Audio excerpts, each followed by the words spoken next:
To order the Pledge of Allegiance.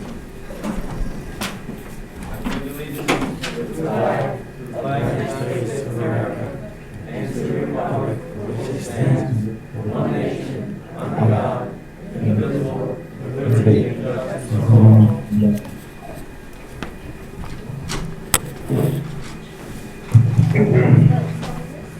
I think we all did.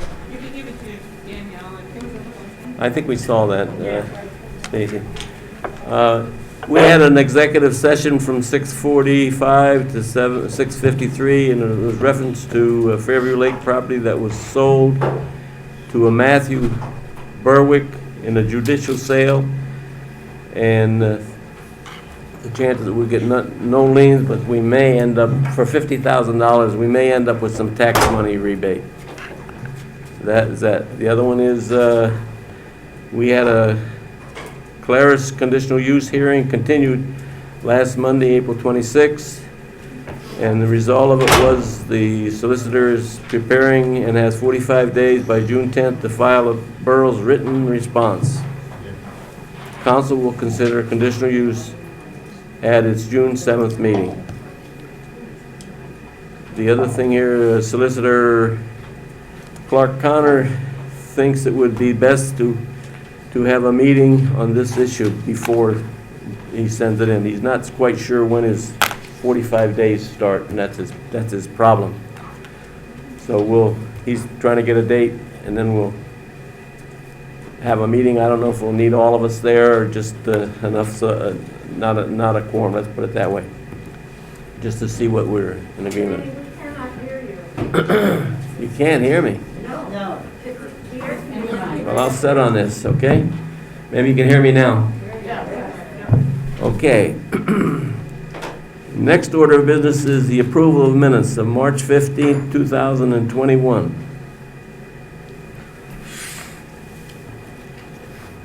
I don't know if we want those approved.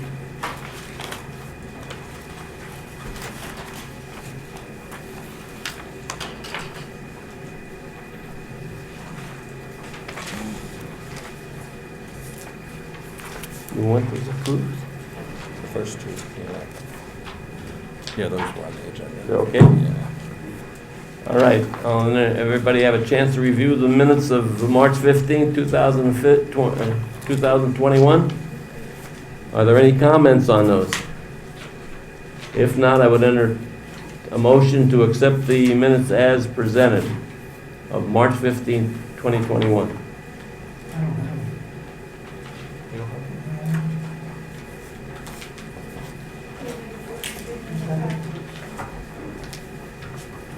It's the first thing. I make a motion that First- we accept the March 15th minutes. Okay, thanks. And do I have a second? I'll second. Second by Ron. Ron's on the phone, by the way, so everybody's aware of it. Any questions on the minutes? Yeah, I don't have one. Take your time. If not, all in favor of accepting the minutes as presented, signify by saying aye. Aye. Opposed? I say no. Opposed? You what? I'm opposing. You're opposing? Yes. I didn't get a chance to review them, so I don't want minutes that are 9 pages long. Different. Okay, well, let's see. We'll have to have a Roll call. roll call. Claudette? Yes or no? Yes. Patty? No. Patty, page 4. Tom? No. Ron? Ron Emily? Yeah.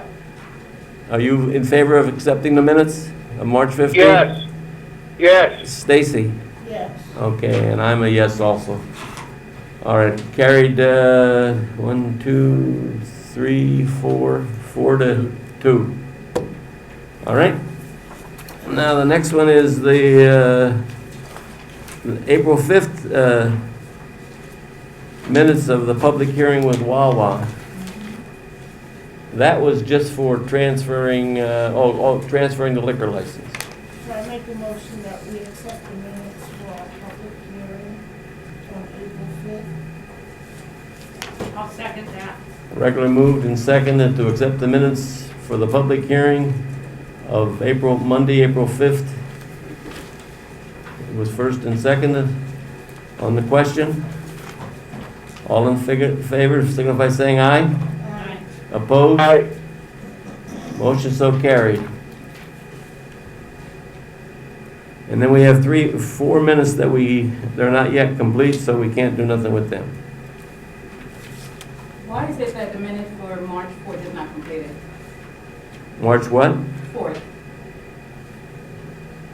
It says they're not yet completed. I'm only I going. said, why is it that it's over 2 months? Why is it? I don't Because, know that. as we discussed, they're being transcribed. Yeah, I know who's directing it to. Go ahead, Josh. So the March 4th, and I saw your email, Stacey, I didn't get a chance to respond. So the March 4th minutes, I think there was some discussion and some, I guess, disagreement about things that were left out, some edits that were needed. There were some edits. Josh, could you just hold on a little bit? Oh, sorry, yeah, I can talk a little bit louder. There was some discussion, the March 4th minutes, there were some edits that were needed, and those edits never really came, I guess, to us. We didn't know exactly, specifically what edits we wanted to do. We've been kind of kicking it around for a while, so I think that you were looking to get them transcribed, and my assumption was that we're going to use the transcription to finalize those minutes. So I'm just waiting on the Have they been transcription. transcribed? And who is transcribing those minutes? They're in process, and it's Tammy Panko in Strouds. Tammy Panko in Stroudsburg, Sarah Street. They're the one transcribing those? Yeah. And when will that be ready for us? I think about a week, she said. Let me just verify the name here. So I got an email. Yes. I got an email that had like a recording, but it sounded like chipmunk. So is that the tape that's being transcribed, and why does the tape sound like that? Yeah, so, Okay. oh, I'm sorry, go ahead. Can you I know pull- we didn't sound like that at the meeting. No, when we got the tape back, we tried to listen to it again just to kind of clean up some of the notes and some of the And you got it comments. back from where? We got it back from the mayor. The mayor brought it back. I wasn't here, but I think the mayor, was it the public, it was It was up planning? at the church. No, it was the planning No, commission. There was a meeting, I There think it was the planning I commission. think it was the planning Yeah, commission, he yeah. had given it to Alexis, so Alexis gave it to me. I got it the next day, I can't remember the exact date that was, but we got it back, and then we listened to it the next day, and, I mean, even Diana was like, what is that you're listening to? It's not the same as, obviously, what she was listening to when she was doing the notes, yes. So you're saying that the tape that was in the borough after Wait a the minute, fourth, wait a minute. when it came Tom. back, it was not the same? Because I listened to the recording you sent me, and I'm listening to myself, and I sound like the chipmunk. Yeah. Right? Because No, nothing I was, listened to it. you can't make out anything, but that was not the tape that you listened to No, after the fourth meeting. no, So the mayor took that tape, and then when he brought it back, that's just how it sounded? that's how it sounded. Yeah, and I don't know if maybe it's whatever they were running it through, or whatever machine, maybe I don't know how that works, No, I don't it know. was- I- Okay, so let me just, I was called on. Wait a minute. I was called on. Who do you want to talk to? Josh? I want to ask him a question. Okay, go ahead. My question to Josh was, so, Yeah, I can hear. I'll wait till you're ready. I'm ready. Okay.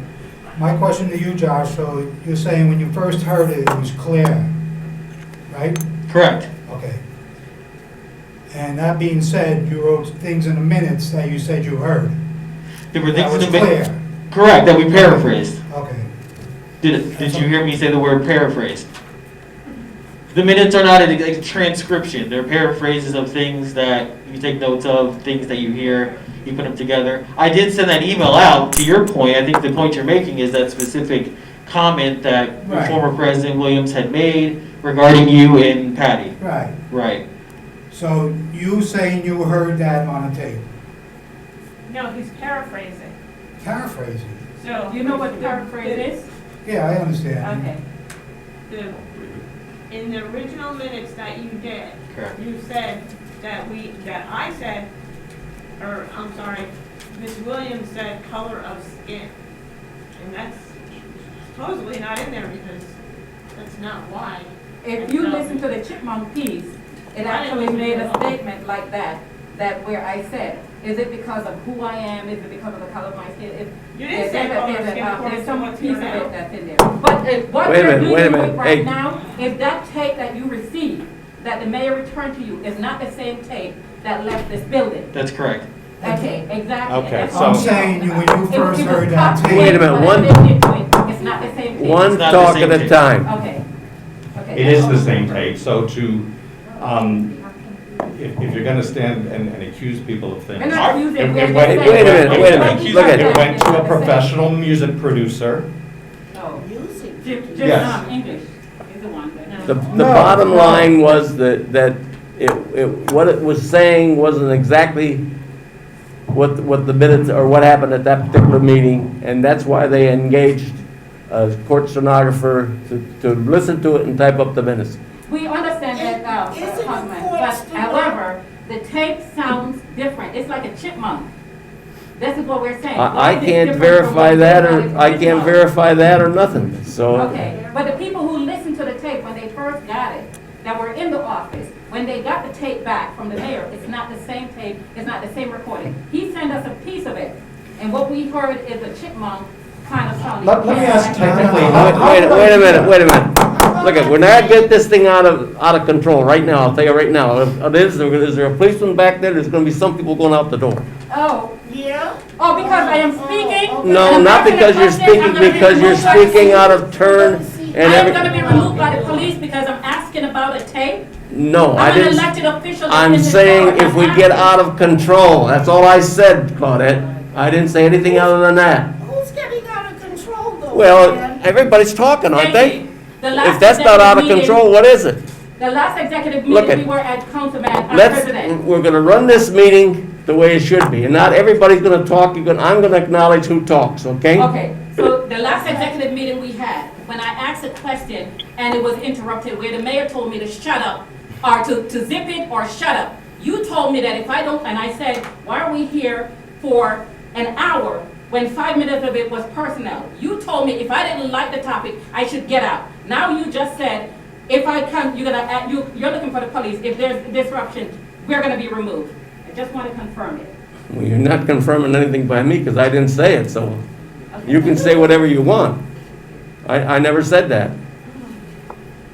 Look let's just have an orderly meeting. All it was is the minutes were not what was discussed at the thing, just like Josh said, he paraphrased them. Now, they took the tapes, and then there's a court stenographer gonna do the minutes for us. Now, that's it, and they should be here anytime now. Mike just said that some radio or music person is doing the tape. No, No. We hired a court stenographer to do that. So why does the tape sound different then? Because I have no idea. I listened to it today. I mean, if she can take the tapes and get it correct the way they should be, from the tapes, get the minutes, then we can fight over that, but not something that we don't know anything about. well, he just said that. Excuse me, I have my hand up and you're just jumping into this conversation. Okay, that's why I said we're getting out of control right off the bat. Tom, you have the floor, go ahead. Yes, first of all, my first question is, maybe I don't understand the word paraphrase. Can somebody give me a definition of paraphrase? We'll let Josh do that, I know the answer. I don't, you want me to actually read the definition of paraphrase? Is that what you're asking me? Okay. Let me just quick, engage my, hey Google, what is the definition of paraphrase? Paraphrase. Express the meaning of the writer or speaker or something written or spoken using different words, especially to achieve greater clarity. Okay, so, what you put in the minutes and you distributed it throughout the public is that we had a problem with Claudette's color of skin, that's why we removed her from presidency. And that was never said. Wasn't the So reason. paraphrasing is your opinion, I guess. That you make other words to make it sound more sensational or whatever. And I want these stricken from these minutes because it was never said. That is the purpose of sending them to a court stenographer and get them typed up from the tapes that are there. Okay? When we get that back, then we can have round 2, or 3, or 4, or whatever it is. But as it stands now, the minutes are not ready to be approved until we get them to, we have actually the 4th, the 5th, 19th, and the 22nd, which is Caleres, the 12th and the 26th. Now, the 12th and 26th is there, again, we got the court stenographer, let me talk. Okay. All right? And that's where we stand at that thing. We only can approve the ones that we did. Go ahead, Tom. Okay, just to follow up on that, are you saying we have a court stenographer that's gonna be taking the minutes now? No, Okay. at that particular, Okay, but- is taking the tapes and reading it. Okay, on that one particular meeting, but from now on, I expect the secretary of Pocono Borough, when he takes the minutes, to put in the facts and don't paraphrase, don't make any of his own, what I think it is, just the facts. Well, Tom, let me tell you one thing. Where we were up at the church at that particular time, and trust me, I didn't hear half of what they were saying. Okay, but the fact is, this is very important. I realize that. That's why we send it out to get it taken care of, okay? We'll get it straightened out once and for all.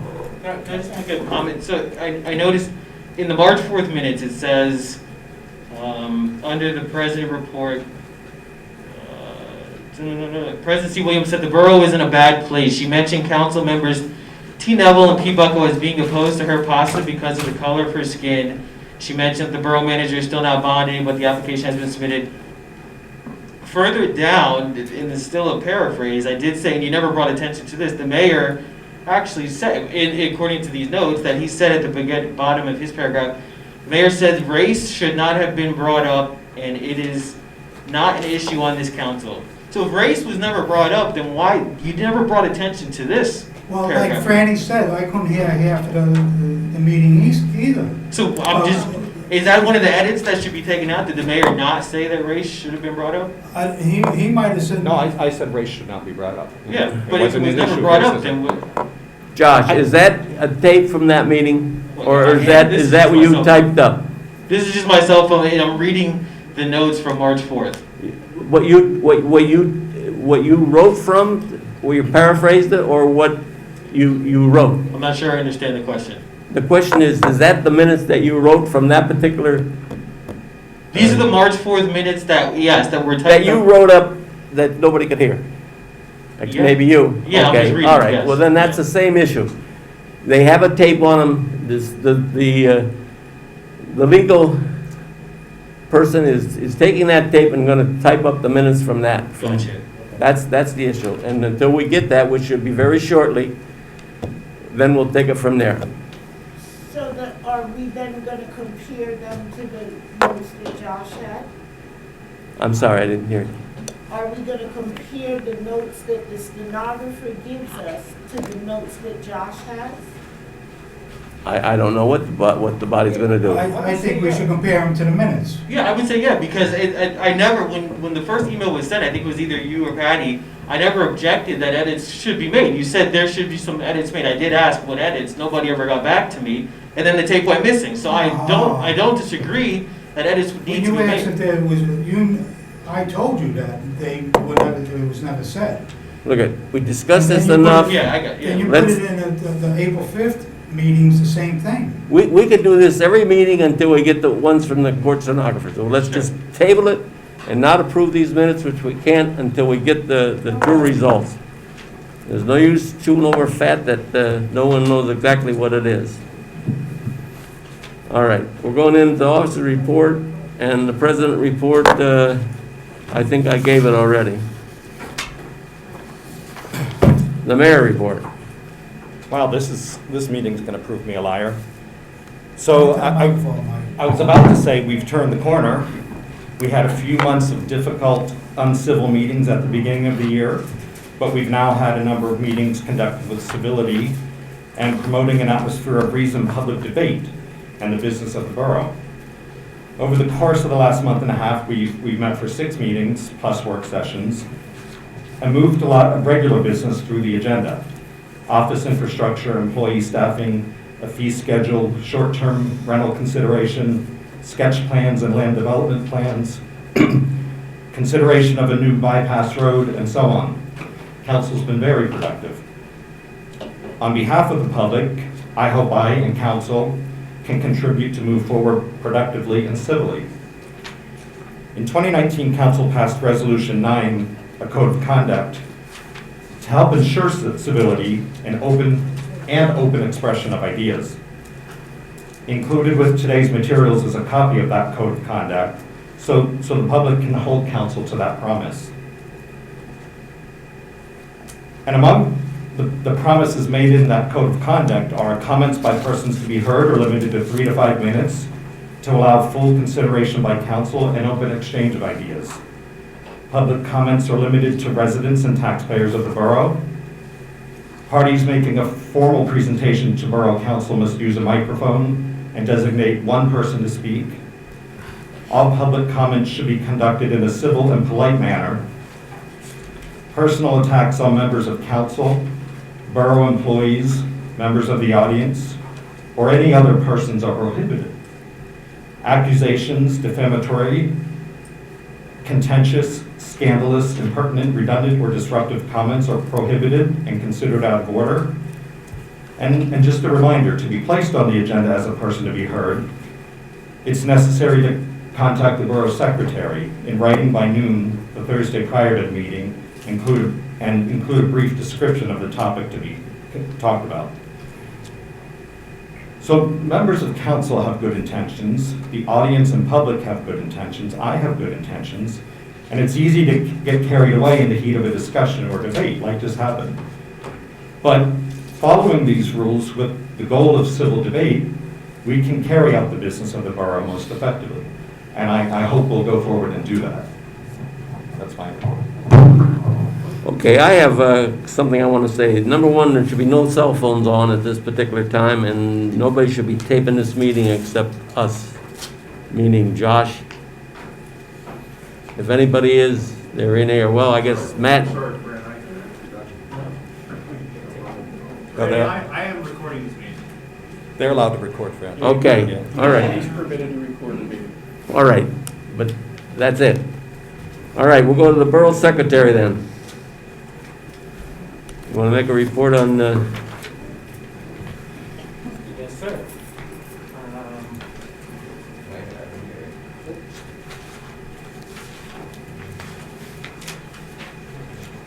The copy machine, so good news, some of the business we conducted, it was last meeting.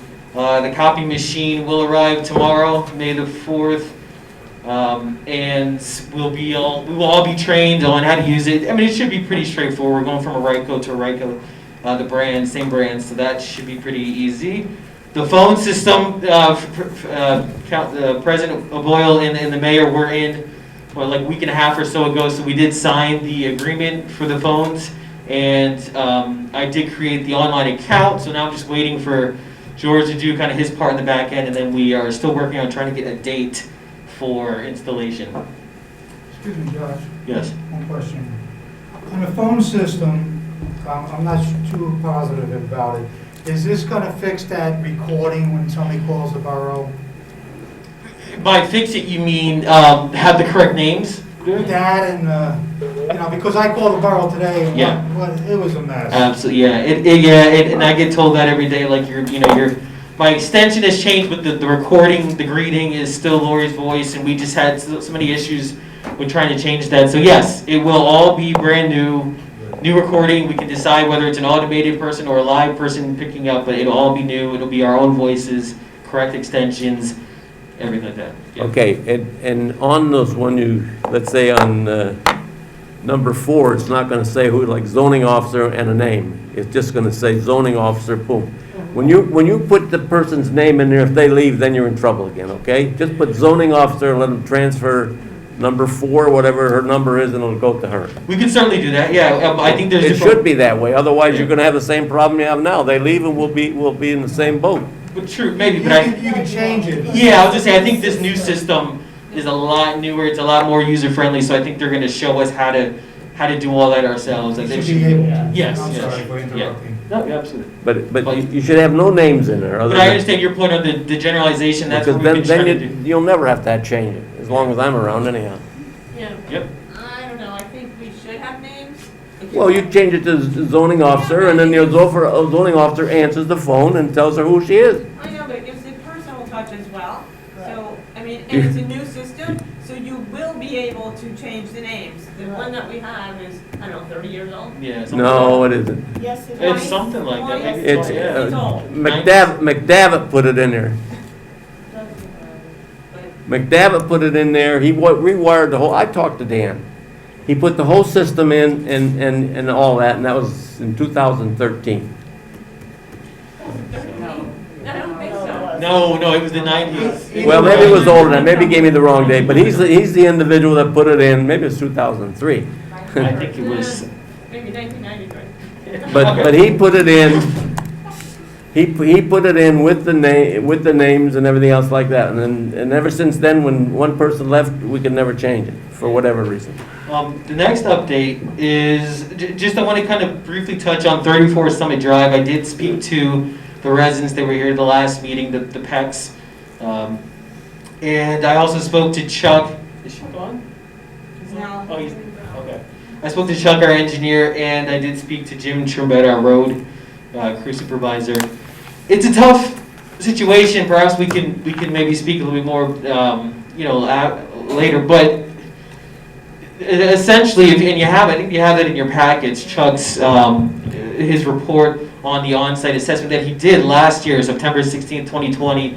I did speak with the residents. Essentially, this was the drainage issue, and they were kind of asking us to kind of come back and do some work to fix that whole thing.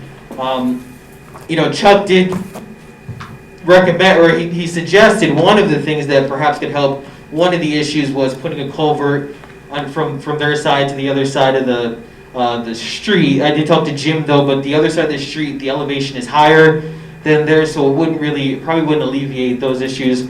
Also, the residents said most of the issue is where the dividing property line is between themselves and their neighbors, and it's really just the drainage that's coming off of the neighbors.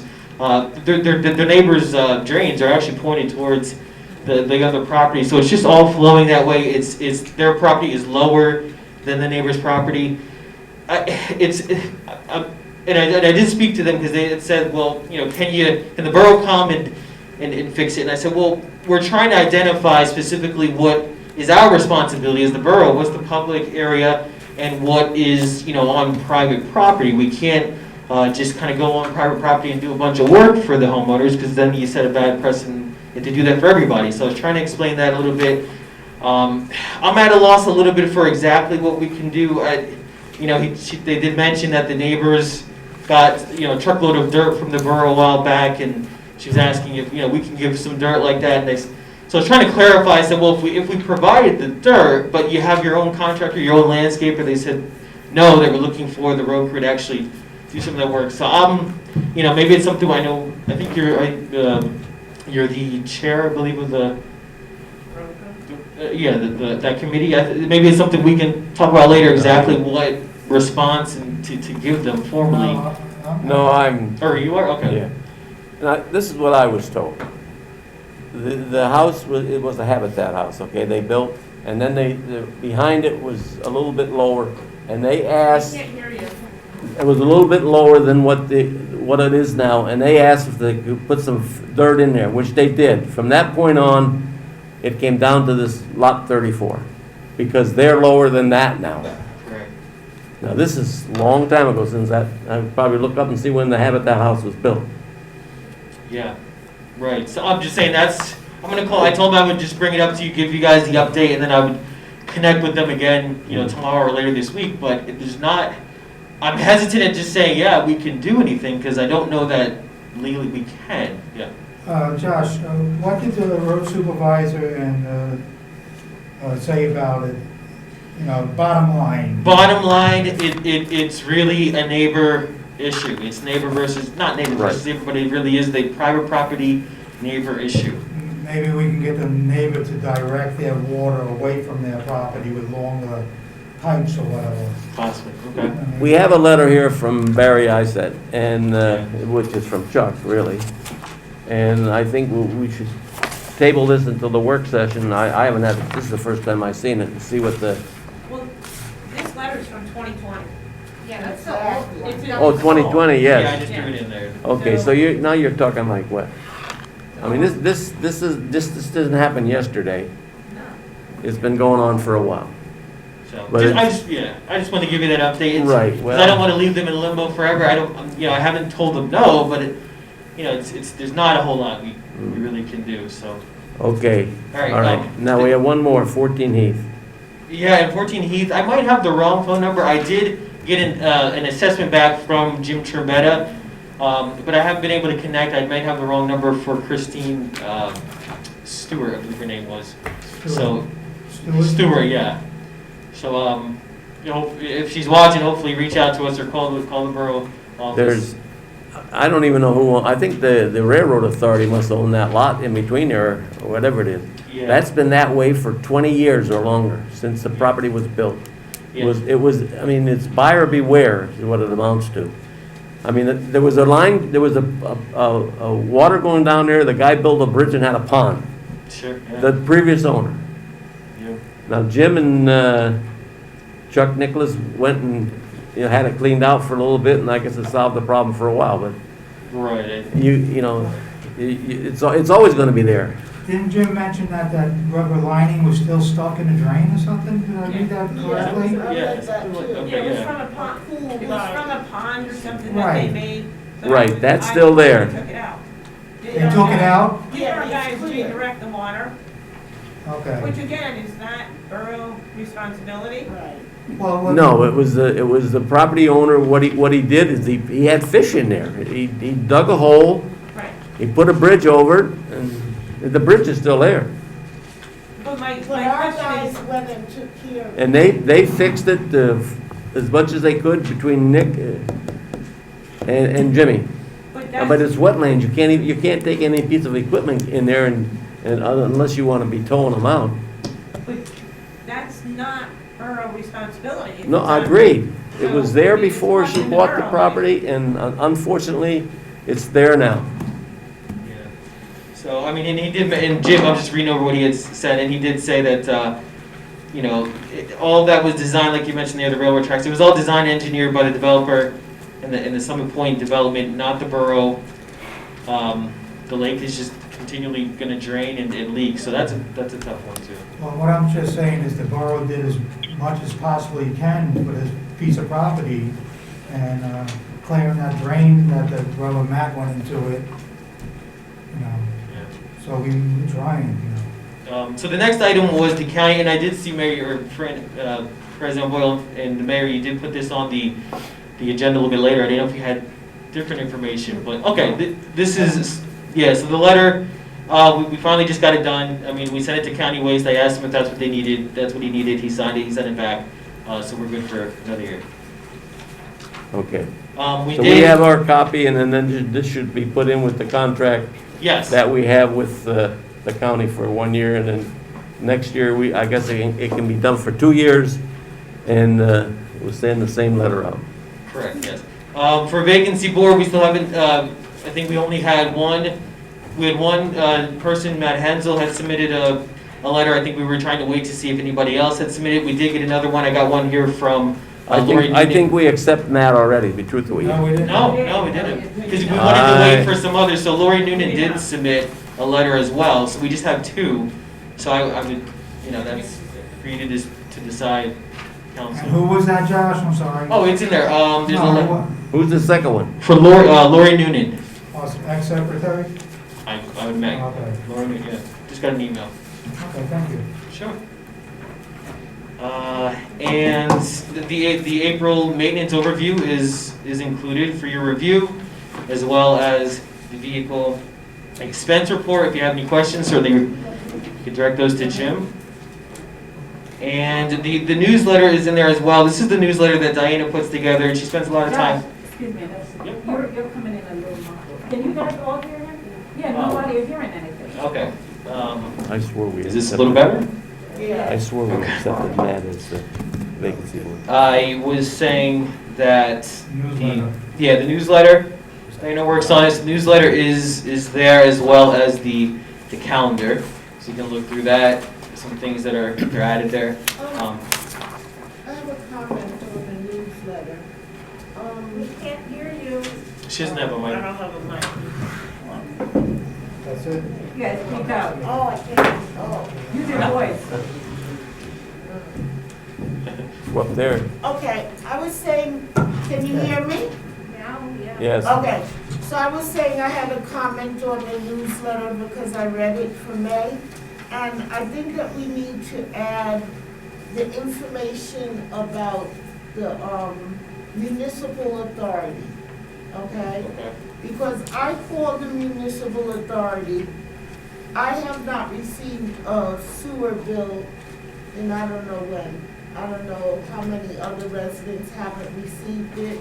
I was told that they started sending an e-bill to an email that I don't even use. So I didn't give anybody any authority to send me an e-bill when I've been getting my sewer bill by mail ever since I've been here. So we need to put it in the newsletter, a way for people to, because on the website, we used to be able to just click on and be able to see what our sewer bill is and pay our sewer bill. And that's not able to happen right now since we don't have a website. So Stacy, I'm quite sure I'm I sorry. am not the Matt's right back there. He's president of the municipal authority, so you can, No, he's not. no, Mike is, I'm sorry. He's a member. Mike's back there too. But I can direct those comments to Jonathan. Okay. And just you're saying add that info Yeah, to the news. I spoke to Sue today, so Okay. she was able to send me a bill, but I don't know how many other residents might be dealing with the same thing. Okay. Okay, since our site went away. I have a question. Go ahead. What's the status of the site? The website, I believe it's on the agenda. I Wait a minute, it's don't. on the agenda. We'll take care of that when, Okay. it's an item. All right. Oh, I'm sorry. I just had a couple. Okay, we have two applicants then for the vacancy board. Oh. Matt Hensel and Lori Noonan. Now, here's your opportunity. I think what we should do, have a motion that we accept one or the other. Nobody wants to do it. That's not on the agenda. It's not on the agenda. It isn't? No. Okay, I'm sorry. That's why I thought it was taken care of, to be truthful with you. No. But just to be clear, agenda is a guideline that you follow to keep the meeting in order, but if something comes up Yeah. that needs to be a motion for, then you can go ahead and do it. Agenda doesn't mean that it's stuck, it's set in stone. If you look at PSAB, it said the agenda is just to keep things in order, is why you have an agenda. So if we need to make a motion on something, then we should go ahead and make a Okay, motion. all I can tell you is I know that Matt submitted his, let's say, interest in that vacancy board 2 months ago, Matt? At least 2 months ago. And now we just have one more. And truthfully, I thought that we appointed him as the vacancy board. In fact, I even mentioned that he's utilized once every 30 years. Okay. Yeah, but it was never, there was no Still, motion we on didn't it. do anything. So anyhow, do we want to make a move on this now or not? I'll make a motion to put Matt Hensel on the vacancy. And I'll second it. Okay, regular moved and second to make Matt Hensel our the vacancy board chairman. On the question. All in favor, signal by saying aye. Aye. Aye. Opposed? You What, said Ron said? yes or no? Ron said something. Ron, what'd you say, yes or no? Yeah, put them on. Okay, you were it, Matt. Thank you, appreciate it. We'll see you once in 30 years. Just the last two things I had, and actually, just a question, because I know Diane and I, we're just trying to gauge out these next few issues, but I know that you're working on a current newsletter now.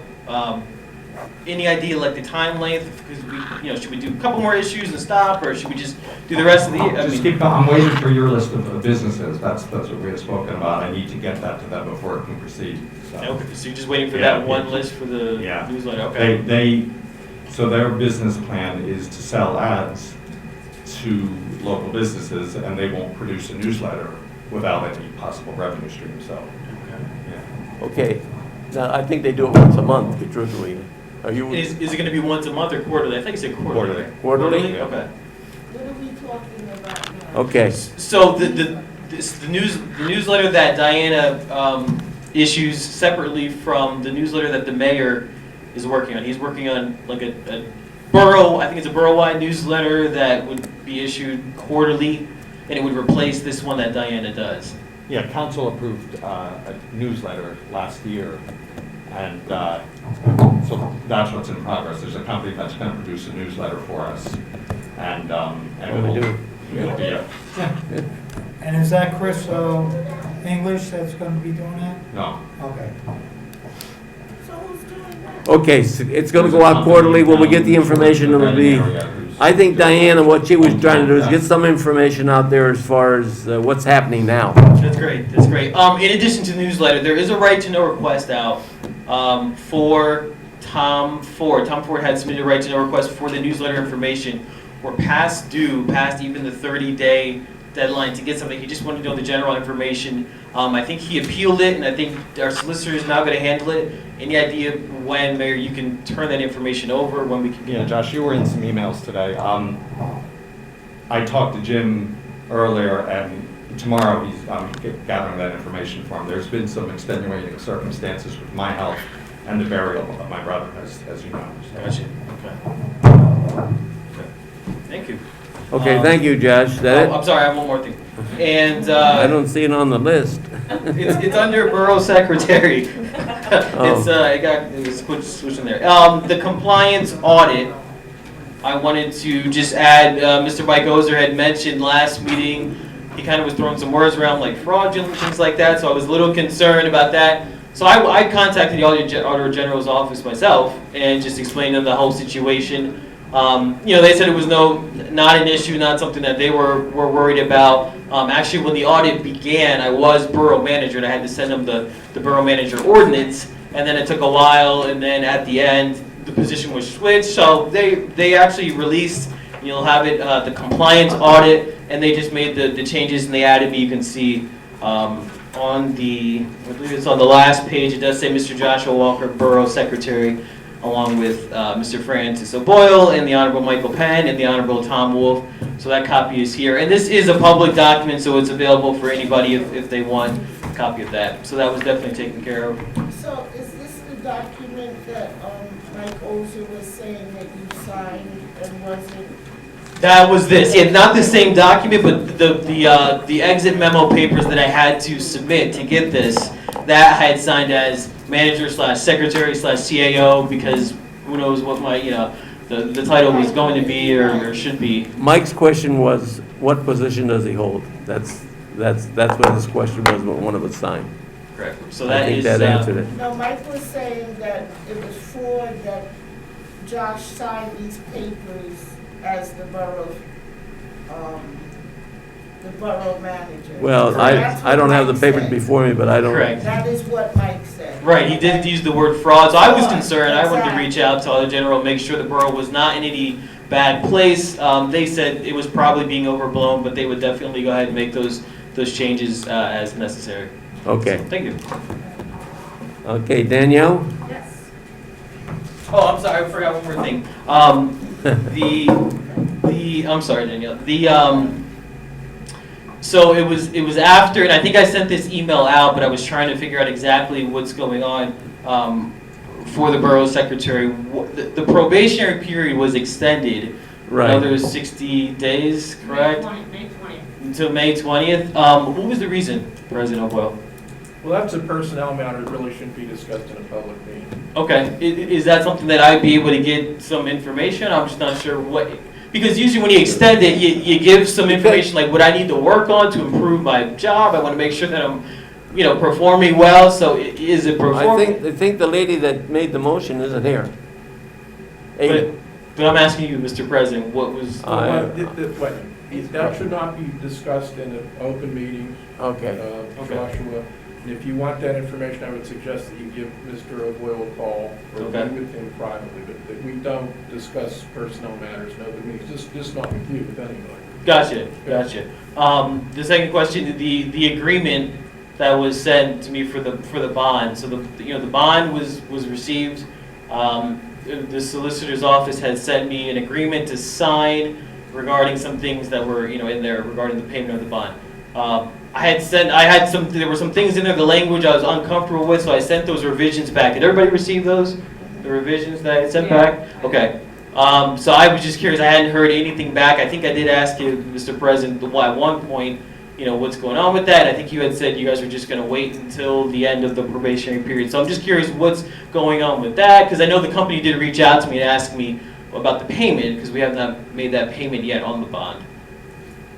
that has to do with personnel, I'm not gonna Yeah, I discuss think that. that's in the same realm. But those issues were brought up in a public meeting, so all of the time that it was brought up in a public meeting, so now we go back to personnel with that? I'm not sure I'm just what was asking. brought up in a public meeting. I just know what I'm hearing now is personnel issues that really don't belong in a public meeting. Okay. I mean, I agree the issues you raised need to be addressed with you. I'm not saying they don't, but this forum is just not the right place. Sit down, you're not, sir. Go ahead, Penny. I just have a question on that. Joshua said that he made changes. So once he made the changes, it went back to you, Jim. After that, I have heard nothing.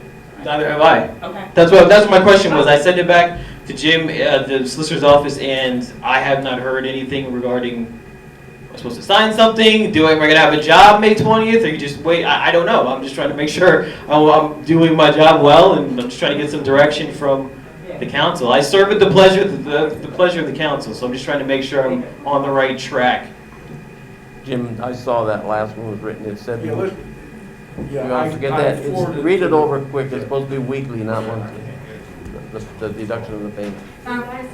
Can you bring it back? Can't hear you. What I said I saw that agreement, and it said in there it was to be deducted monthly, and it should be weekly.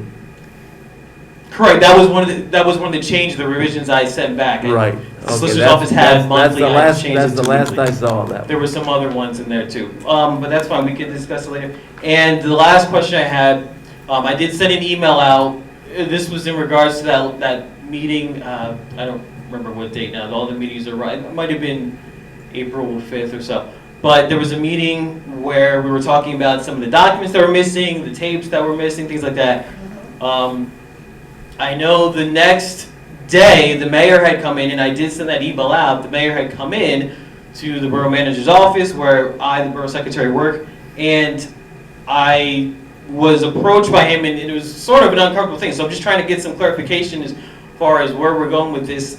He did begin to say some things about the borough, and then he mentioned something about a recording. I assumed he was referring to the March 4th recording, but then later he had begun to say, you need to be careful making accusations when you don't have the facts. At that point, and I'm not putting words in his mouth, he can speak for himself. At that point, I did stop him. I said, look, let's just have a witness here. We did walk, I feel bad, but I did walk into Alexis's office, didn't want to pull her in, but she was the only other person in the office at that time. I didn't know exactly what was going on. We again had that discussion, but then the mayor did mention that he was recording the conversation, which was extremely uncomfortable. I don't recall consenting to it, but it was very strange.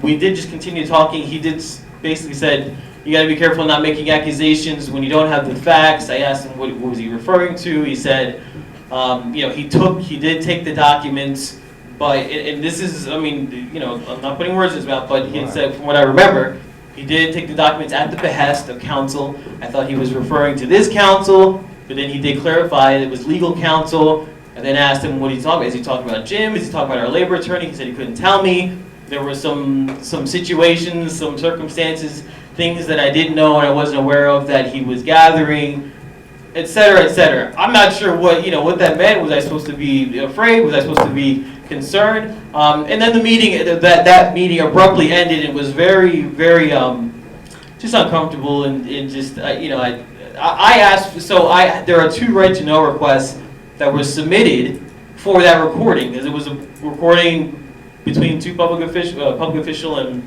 public employee. We were discussing the borough business, so there are 2 right to know requests for a copy of that conversation that the mayor recorded. So I'm just trying to understand the timeline of when we can get that to fulfill those right to know requests. I know nothing about that.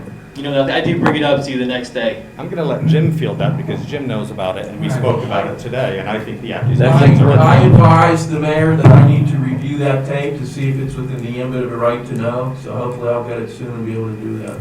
Great, thank you. I have a question. Go ahead. Okay, so and I think in regards to Joshua making the statement about files being taken, I think Mike Hauser said it at the last meeting that anyone can take anything they want from the borough, any paperwork they want from the borough. But if you look at House Bill 1719, printed 3275, became Act 37 in 2014, it stated that the secretary is the custodian of the borough paperwork, and anyone that's taken anything from the borough needs to go through the secretary. So I cannot walk in here and take paperwork or anything unless I let Joshua know and he has a way of signing it out. It is a part of PSAB where it says where the power and duties of a secretary or a manager, and it's also House Bill 1719, and it's also a Senate bill that was also in 2014. So those are the guidelines. All of those things Jim, are saying the same thing. what should we do So with this someone taking those paperwork from the thing is actually your job. You know, so you are asking for stuff that you should have had complete charge over. So if anything happened to the borough, it's gonna come back to you because you are the one that's custodian of those records. And you are not in charge of those records. So that is an issue. Now, wait a minute. This can go on all night, and it's not going to go on all night. I mean, we discussed this thing for 3 hours last time. I mean, and it just keeps going on. I mean, you know, here's a code of conduct. We're supposed to be civil and politely mannered. And Everything is civil right here. Civil, but it was stated in the public that. yeah, but we can't keep chewing the. Why do we do our dirty laundry here in front of everybody? That's what we're I'm doing. sorry. Dirty laundry. Wait a minute. The solicitor, in the one meeting, you talked about my credit. My credit score. You talked about my credit score. I never told you about your credit You all score. talked about my credit score. You talked about my credit. You said I was a high risk, bad credit. The solicitor said it was not appropriate to discuss in a public forum. The very next meeting, a mid-session meeting, mid-month meeting, when the solicitor was absent, you brought it up again. That was airing dirty laundry in a public forum. Joshua, you're stating it. Show me. But Or you're just telling me. I will show you. I'll send you the recording. I'll send you the Show minutes. me where I said that. That's all I ask you. And if I do, I'll apologize to you. But what I am saying is that someone from the public stated that we can take anything we want, any paperwork from the borough. We have, because we're council, we can take it. And What the I'm saying mayor. is the law Right. and the House bill and the Senate bill stated that we can. So I am talking, saying Joshua is held responsible for that. That's all I'm saying. That's being civil. Okay, but let's bury the bone. I mean, we can't do this every month. We have every month we have an hour talk on something that's happening. We must not. We had over correct 3 the hours information. last time. Oh, Look don't let the public know what's going on behind closed Oh, listen, doors. That's what don't you you're think that they don't know what's going on?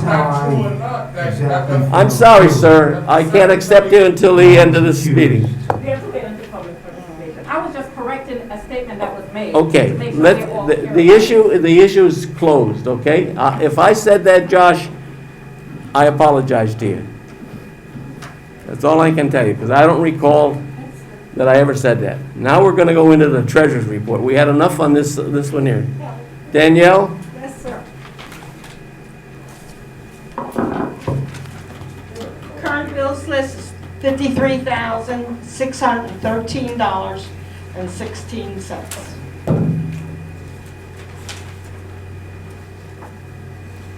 Do you have the bills? Is that only, that's only the general fund you're talking about, right? Correct, that's all I paid out, yes. Yeah. Oh, that's what you paid in bills. I thought you said, what did you say, it was the balance? Start over again. Would you Total please? bills to be approved. Total bills to be paid Total with, will be approved, to be approved, $53,613.16. okay. All right, I got you now. Excuse me. Okay, with that, Questions? you have a list of the bills that she's paying. Is there any questions on that bill? I have a question. Go ahead. Can we get a cash report? I don't know what's in our bank account, so it's hard for me to approve bills. Well, there was enough money to pay these. Well, can we get it from Carolyn? Yes, it probably comes mid-month, like it came last time, mid-month. Yeah, because I just don't like approving 53,000, not knowing. I don't, you know. Yeah. Patty, she'll do, that will come in the next meeting because it's only the 3rd I of May. would She never doesn't have the bank reconcile statements to that. balance out the account. I understand that, but she's looking for $53,000 to pay the bills. Well, she wouldn't, she has the money. She said she had the money to pay Do them. you know what's in the account in the general fund? Yes. How much? Now, Yeah, roughly, yes. about 40,000 About 40, remaining. and we're paying 53. Just saying. Now, well, there's some deposits that came in the meantime. Okay, I just want to make sure we have. Yeah, we do. I wouldn't pay it if we didn't have it. Okay, you have a list of the bills to be paid. Does anybody have any questions on them? I'm not gonna go in the negative. I have a question. Yes. Go ahead. I'm looking at the bill for Campbell and Durant, but I looked at the March bill, and the March bill is saying that we have a balance, we're outstanding, I should say, $14,000, and that is for the labor lawyer. Let me just- I paid 3 bills this period, January's bill, So that will February's subtract- bill, and March's bills. Okay, so the 14,345, which is the total we have outstanding. We have April bills 105 left. days. We only have April bills left. So we're paying just 10,000 of that, and we still have, One more, we have April's. we have April bills. Put And that in here yet.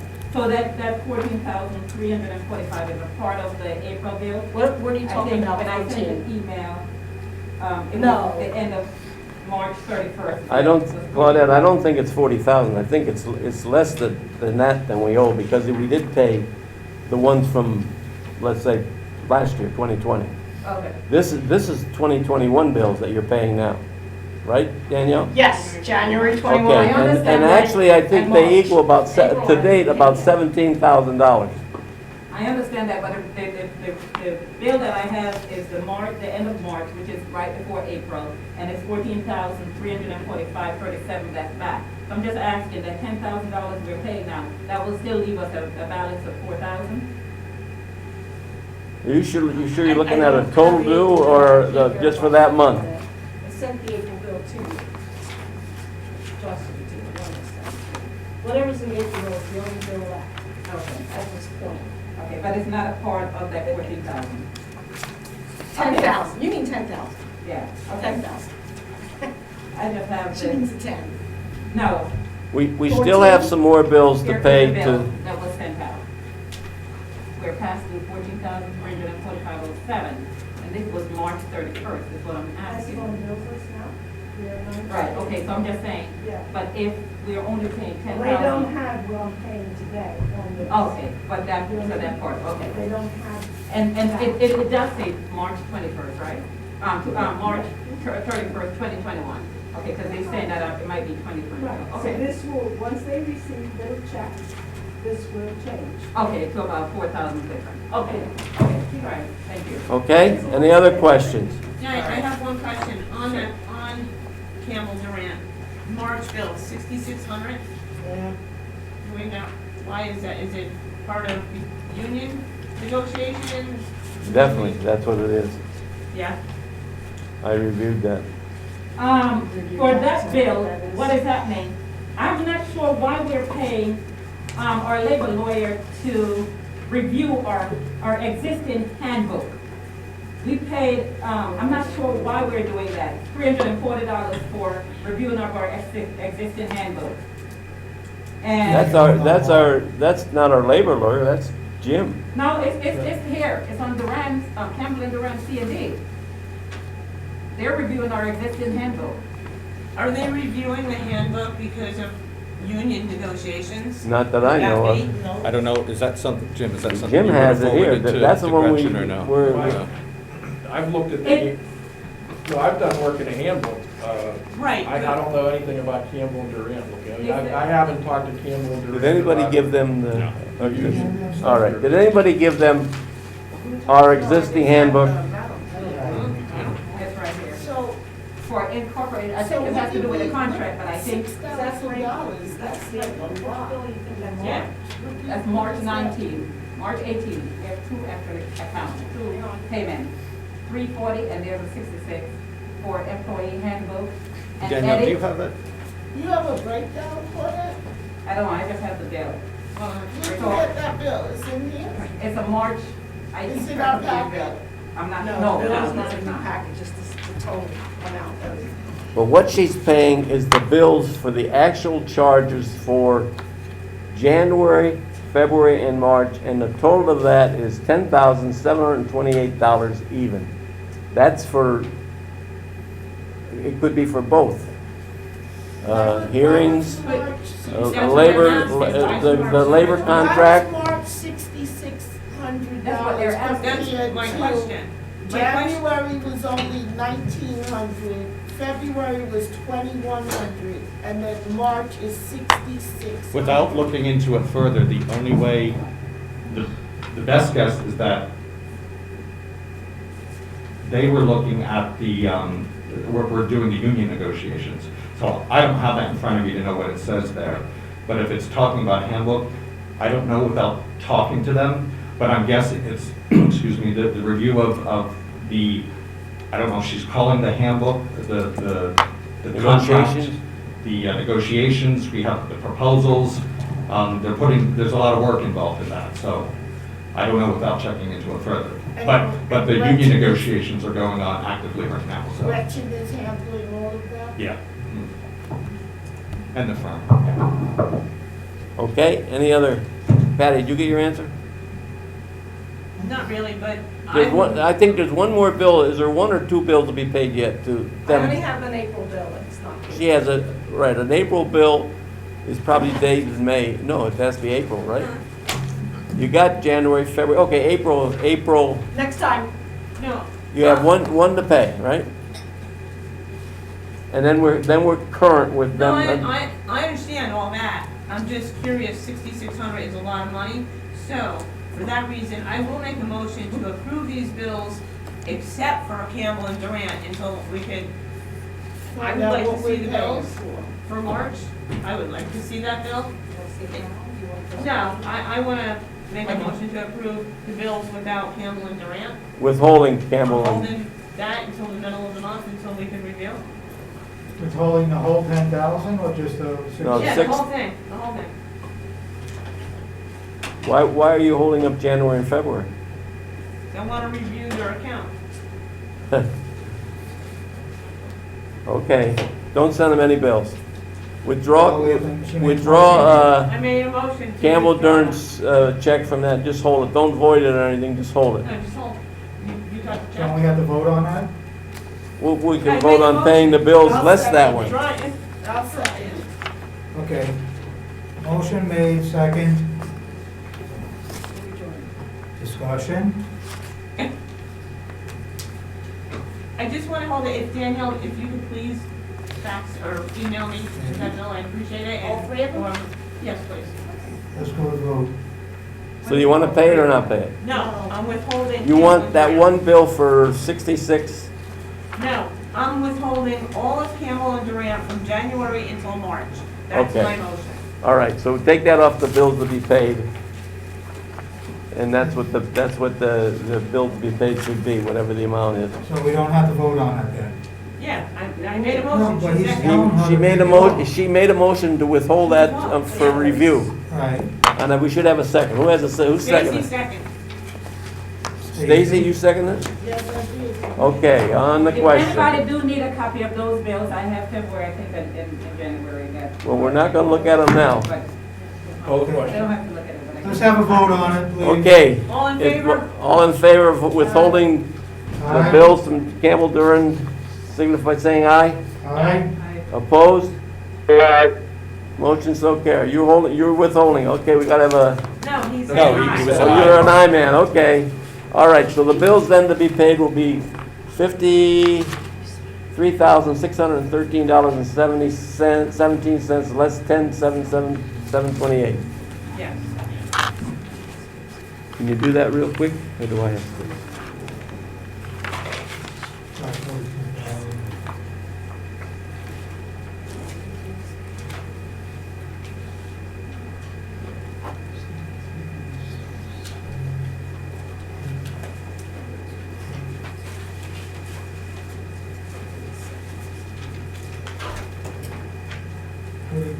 I get 4288, 717. I got 42,885. 17.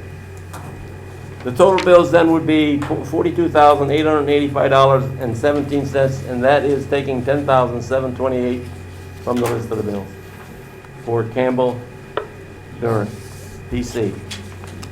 Okay, all in favor of paying those bills? We did it. We did Aye. it.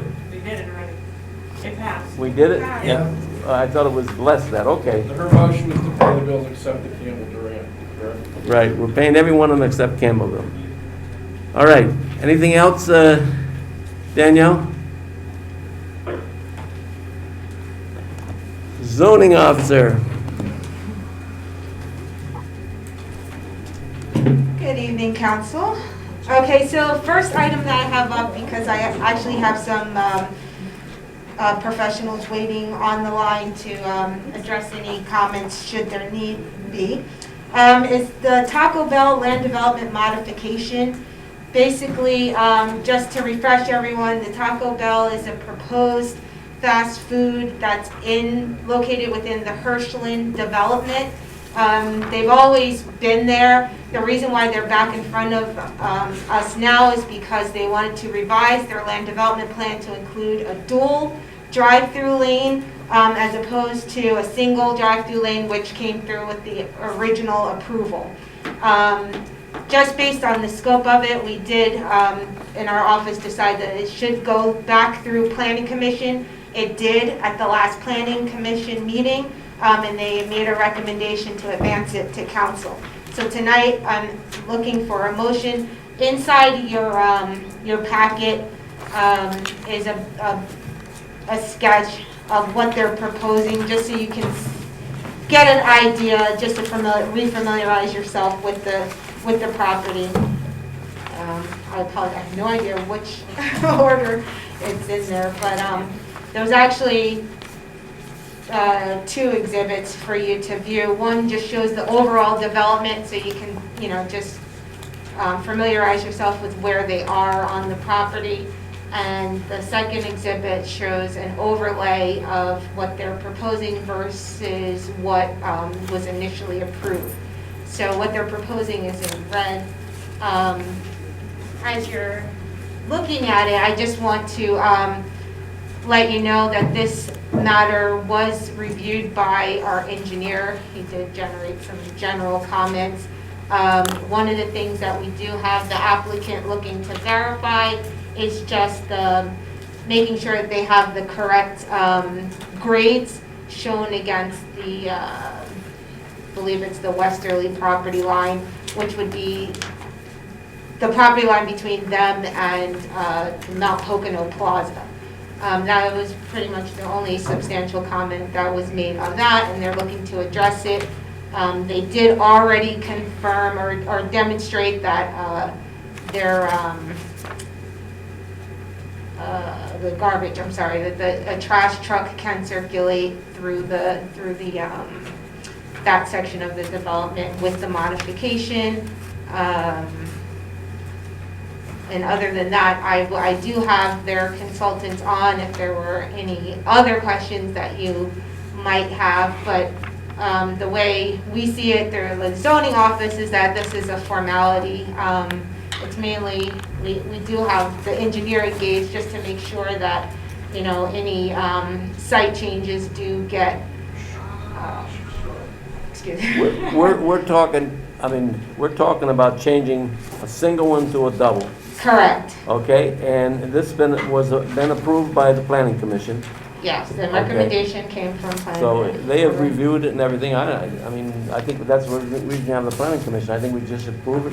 I'll make a motion to approve the Taco Bell modification for a dual drive-through lane. I'll second that. Okay, on the question. All in favor, somebody saying aye? Aye. Opposed? Motion so carried. I noticed on this thing from Barry Isett, there's a couple other things that they're talking about. Now, well, just to bring you up to You're speed. just talking about the one thing. Yeah, well, he Okay. carried, those comments are mainly actually carried to help the zoning office, making sure that those are comments that were generated basically for the whole development, and that he's tagging and dragging with it, rightly so that we don't have to keep cross-referencing different things. Okay. I have one suggestion, to speed things up, when you have things like this that we have to look at and approve them, that we get them in advance, not at the meeting. Mr. President, can you speak into my? Okay, I have a suggestion, that when we get things that we have to approve, that they should be given to us, not right here at the meeting, so we can review them before the meeting. Understood. That's my suggestion. You Yeah, understand?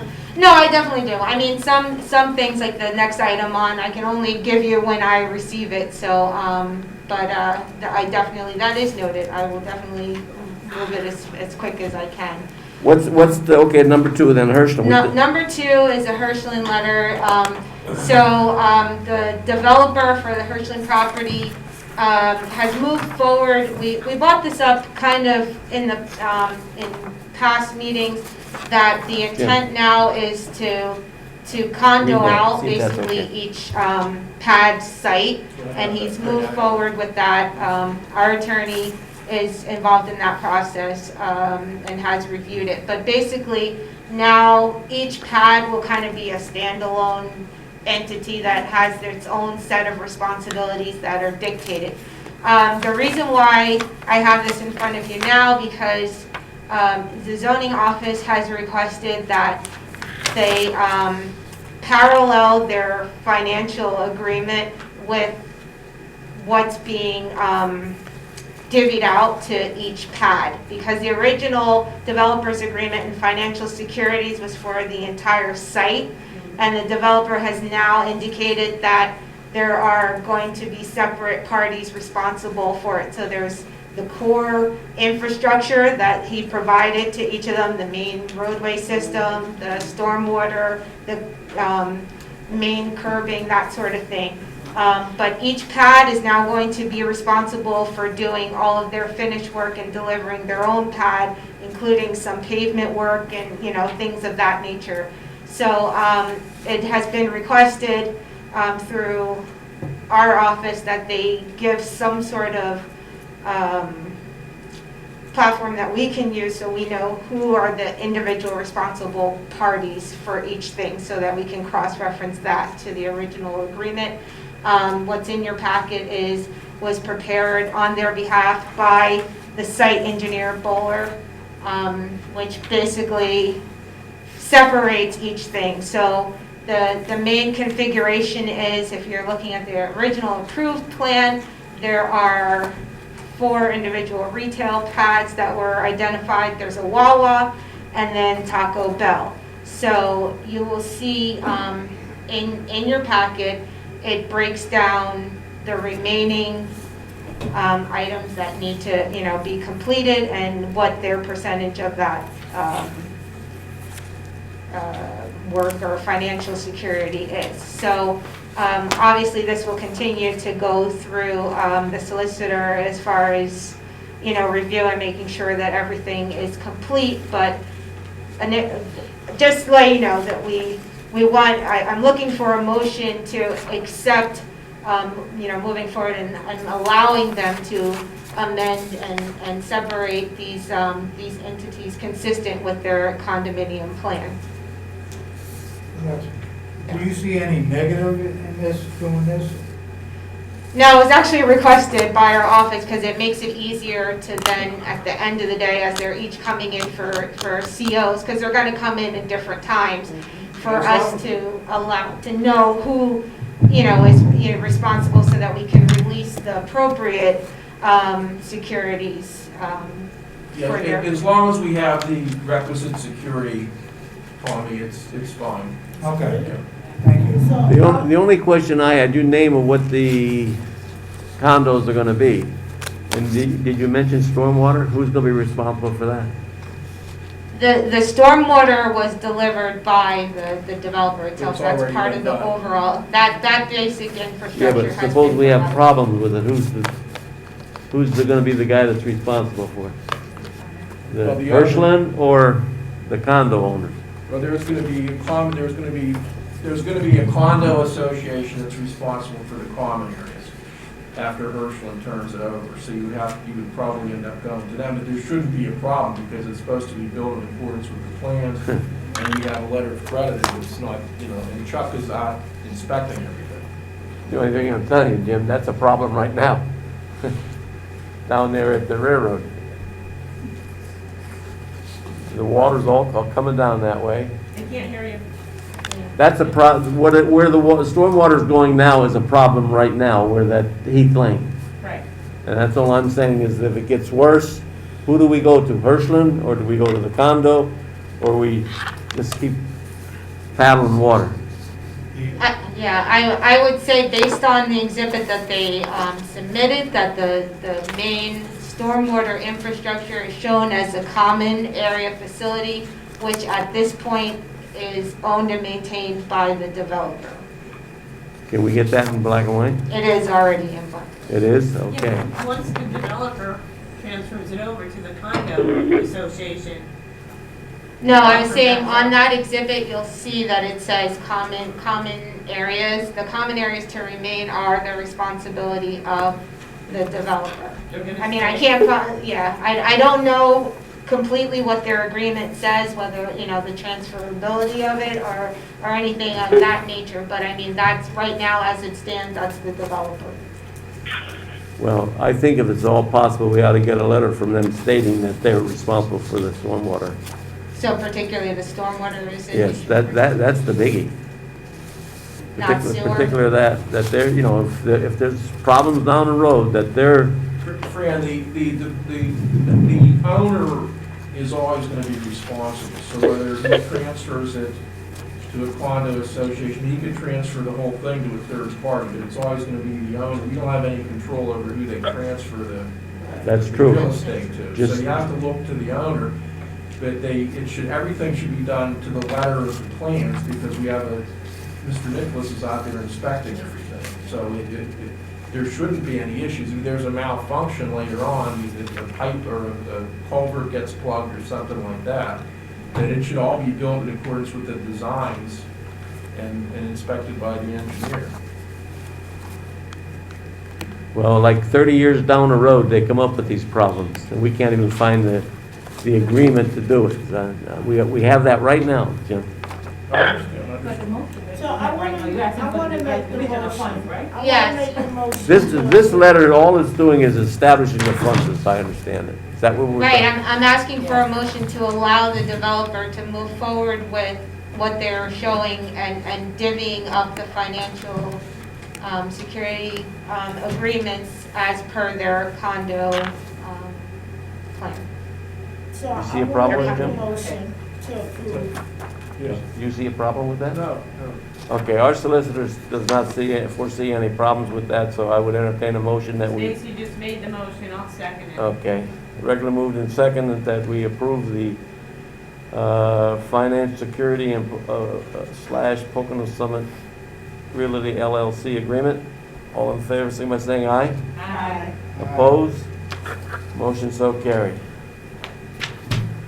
Next item, Gabriel Scarvello.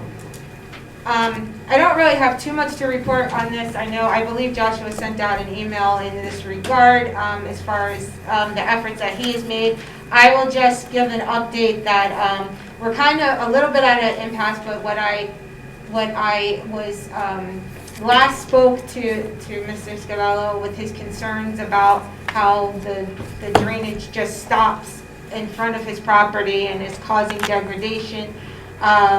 He mentioned that he would potentially have a contractor that could do the work for him. He's looking to get an approved plan. That's what started all this. He issued a right to know request for a plan that he says dates back to 1990s-ish. I have not been able to find that.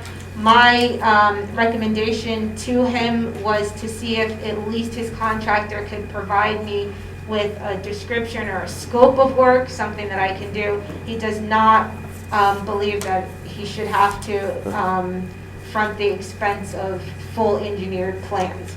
So that's the status. I'll see if what his contractor can potentially provide, and see if that's anything that our engineer could work with. Alexis, I talked to Billy Jabbar, who's well acquainted with that stormwater running down there and so on. And he tells me that the owners of the mall is responsible for that thing. Bill shouldn't come to the borough for extending that pipeline.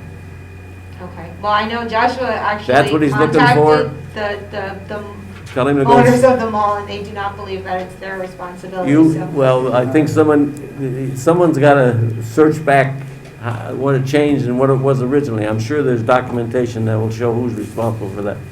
This is the very thing that you can have with Hirschland. 30 years from now, somebody will come up with a problem and they'll say, oh, you agreed to do this, or you have to do this. That's my point. I agree with you, but documentation has been, finding documentation has been beyond challenging and has not been produced, and I know that Mr. Scavello is. Well, tell Mr. Gabriel to provide us with the document showing that they have on that stormwater issue. He does not have any, he Well, requested it from the okay, borough. so Got it. And then some quick, simple housekeeping items, which I'm pretty excited about. We are finally through with our codification process with general codes. We have received hard copies of our ordinance, and we also now have a link which will be ready to go and uploaded to our website once that is ready to go.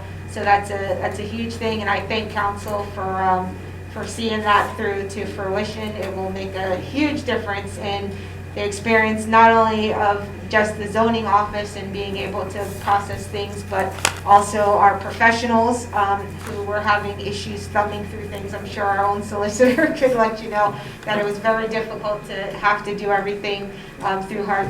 And then last and not least, our residents will definitely benefit from being able to look our codes up online themselves. So I appreciate that. I wanted to thank you and let you know that has been completed.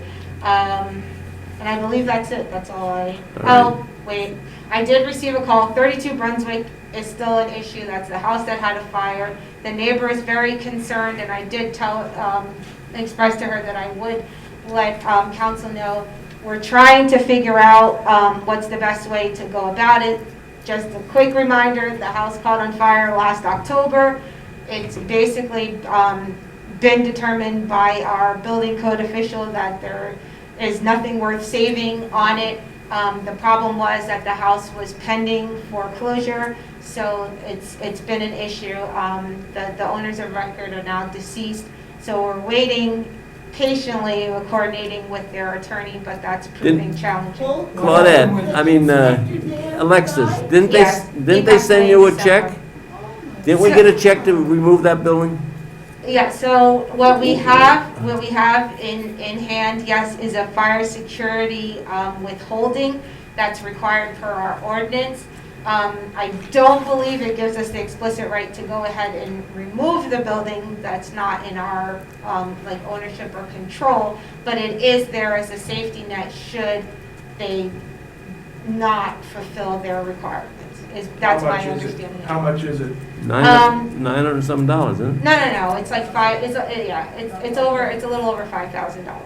To remove that building. Correct. Is there a check? What they escrowed the money, that is not what it's going to cost to remove the building. It's going to be more expensive than that. Yeah. Do we know what happened with the balance of the insurance monies? It's my understanding that the homeowner themselves did not have insurance, but since it was in the process of being bank-owned, that possibly they would pursue it. My last conversation with their attorney was, they were held up because of the fact that they, both their office and our office were trying to obtain the fire marshal's report. I was denied in my right to know request because it's still, I guess, open or pending. I don't know. They listed like a whole bunch of different potential reasons. They didn't identify, specifically. But their attorney was waiting. That was my understanding. He was waiting for the fire marshal's report in order for them to be able to make their decision. So you can't do nothing with the building until you get the fire company, or the fire marshal's report? And then you can dispose of the building? We do it, or he does it? Why don't you get me the name of the attorney, let me give him a call. Okay, I can do that, yes. I have one question about this situation. Land bank, can we get them involved? Yeah. No, not at this point, nope. After the investigation of the fire when it's up? Right, well, what I'm hoping is after the investigation that the bank themselves will fulfill it. Rebuild it. Okay. Okay, And got that's- it? Yes, thank you. Thank you. Jim, you got the floor. Okay, I will be brief. It has in their update on lawsuit on the agenda, I guess that means the short-term rental cases. I am waiting for the transcript of the testimony. I did depose the owners of the One Summit property, and it was a good deposition. We got a lot of good information in it. I'm waiting for the transcript. It's being prepared.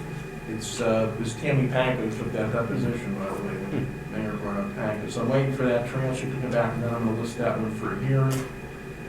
The other one is still in process as well. As I explained the last time, that one's a little bit more difficult because of the zoning hearing, but we are moving forward with that one as well.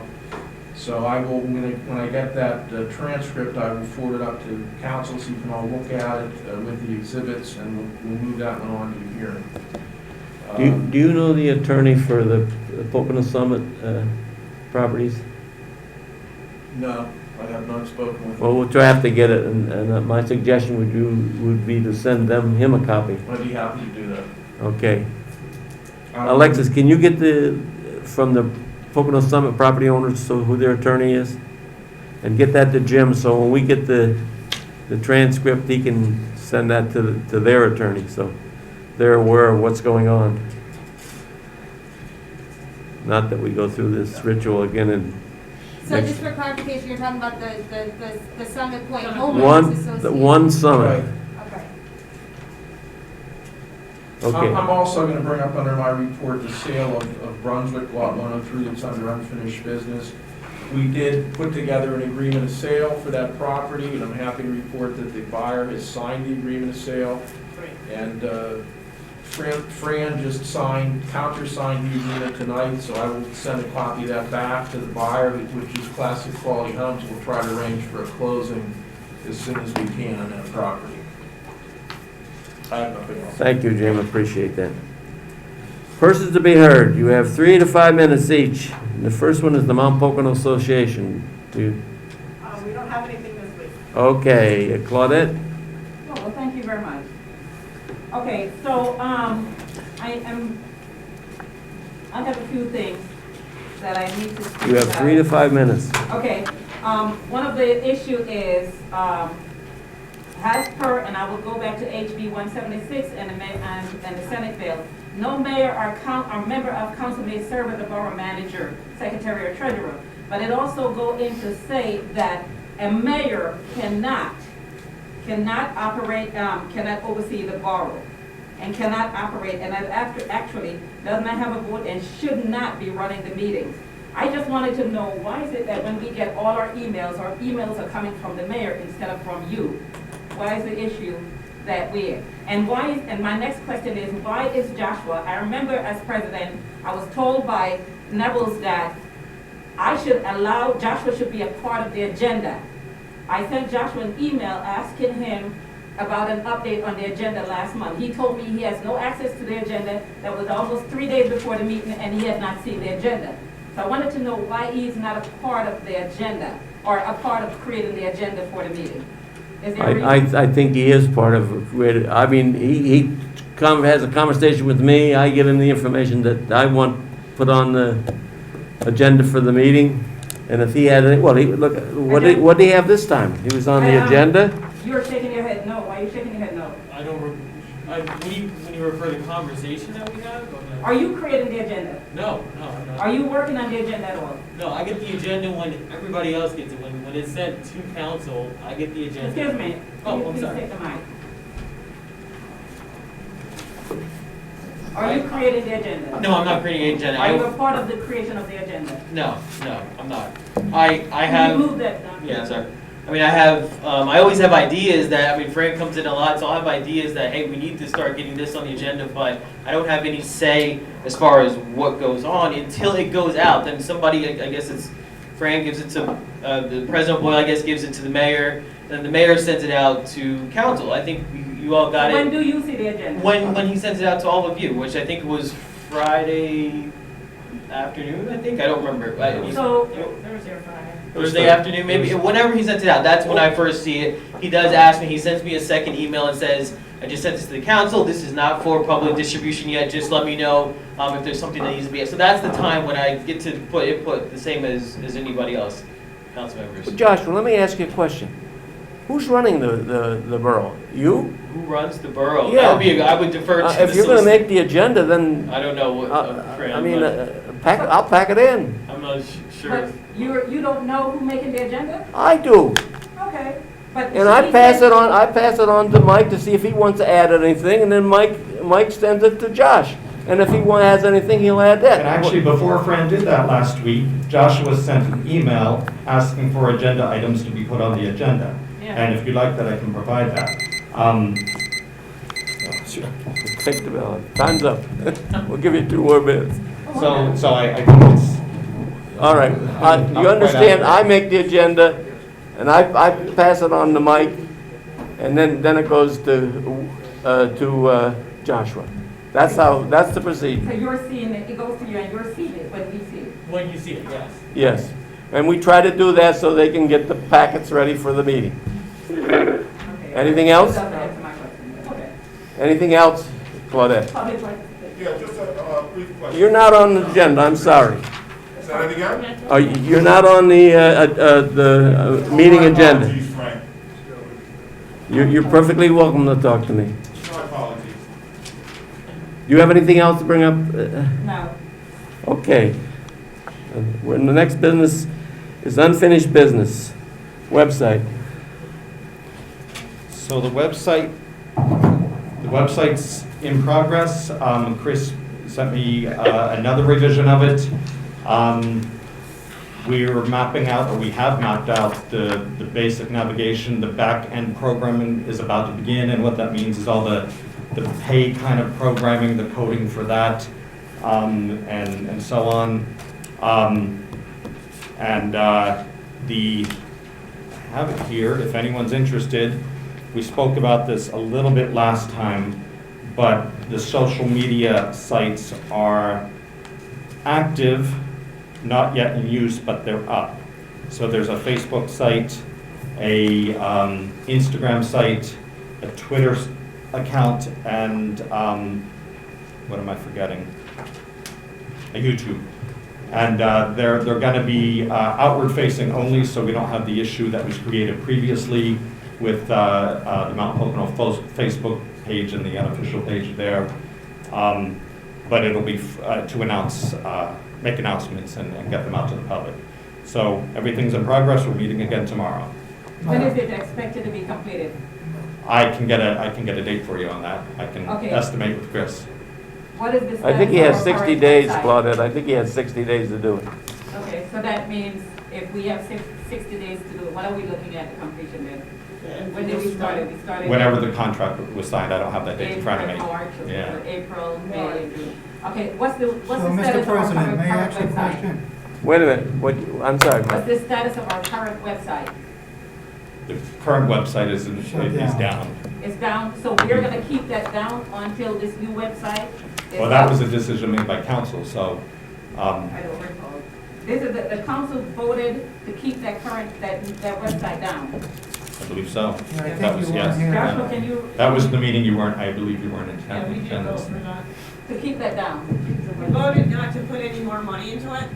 But not any money I'm talking about. Is there any way we can work with GoDaddy to get that website up to at least keep the people in? So actually, Chris wants it to remain down because, I'm not gonna remember the technical details, but there was something about the coding on it he had to access, and I can't speak to it accurately, so. Just to jump in, I'd have to go back, I don't recall, We don't know why the website is down. I don't recall. Yeah, it was hacked. I don't, yeah, the website was It hacked. says right in your emails when you get it that it was possibly hacked. Sorry, make sure. Talking to me? It says right on your emails when you get them that it's possibly hacked. No, I'm saying, I don't recall, I'd have to go back, maybe there was a vote, I don't recall the vote of not doing that. I thought there was at that meeting, Matt Hensel had offered To help out. to help out. You remember that? Did you ever get that information, Matt? Yes, subsequently, Chris asked that not to happen Oh, because I he didn't know needed. that. Okay. Yeah. Okay. I'm sorry, Excuse me. President. Go ahead. So you're saying that the gentleman who's working on our website asked that we do not put our website up so No. the residents can have the information? No, he needed, I said, I don't know the technical details, and I'll have to talk to him about it again. But he asked, so if we post that, he needed to gain access to that. And for some reason, I don't remember the technical details, but we'd have to fix it. And we didn't want to spend money. I think Matt offered to go in and fix it. And there was a password issue, but it had something to do with the content that was on it and the coding. I don't know. Matt, is this something that would be difficult for you to fix to be able to give us an access or give the resident access to the borough? Well, when I looked at it, when we had last talked about it, now I checked and it is actually error 500 and down. It wasn't when I looked at it, and it runs on WordPress, because I built it. And when I tried to log into the WordPress, the WordPress was still up, but the password was not working. And then when I tried to get into the GoDaddy password that I had been given by Josh was incorrect. And so I hit reset. All right. I We'll hit just reset, get a meeting on and the then next meeting. it said a reset email to an email address. I don't know, Mike, I don't know if it's yours. It was M and then a bunch of asterisks. So it was sent And to the then mayor's I sent email? an email to Mike and to Josh, and I think Fran was CC'd. I get them. I get the emails. To Not the emails, the Gmails. So what he wants is access, so he could build that out. And- Claudette, I just got done saying, Chris needs to gain access to that and didn't want things changed. So let me talk to him and find out what the situation is, and we'll come back to it. There's nothing subversive going on. It's just that Chris needed access to that. And just one more thing, Mike, to be honest, it's only subversive because I never got a reply back. So you and Chris are the only two who have that information. If I had that information, I wouldn't be a question mark. Well, I don't know that I don't have the Josh, information. we had enough so- of The this. information that now you don't No need more. to work on the website because Or you'll be Christopher terminated said he tomorrow. doesn't want it touched. Oh, okay, I see The what you're email saying. exchange just ended when I told you guys that I issued a Right. password request, and I didn't hear anything back, and that was over a month ago. So No, it we wasn't. weren't sure what was gonna happen. I just wanted to clarify the date. The contract was signed, Fran, you signed it March 18th, I have? So 60 days after that would be May 17th. So it's Monday, May 17th. Just Okay. Thank you.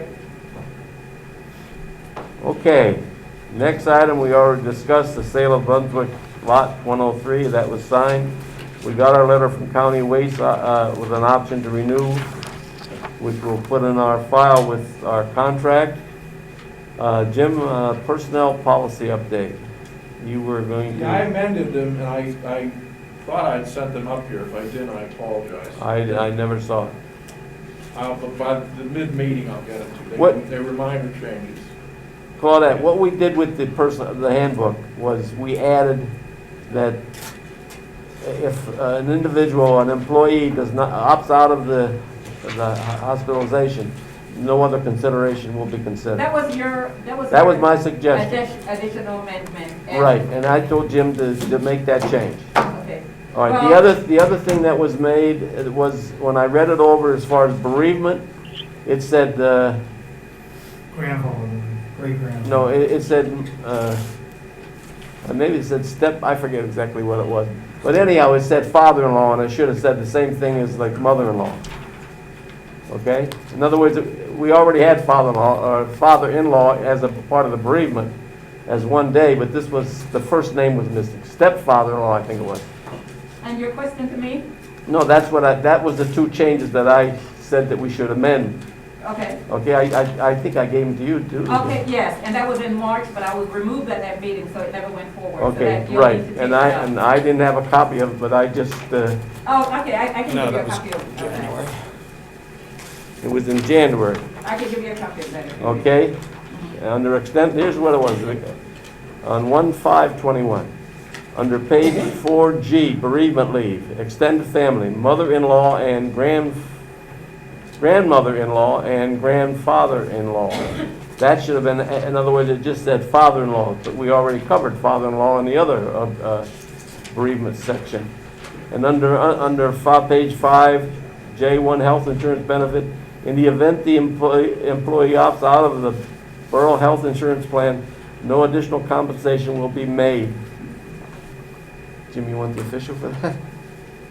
Is You this a can give it copy? to me. I did do it. I don't know why it's not here.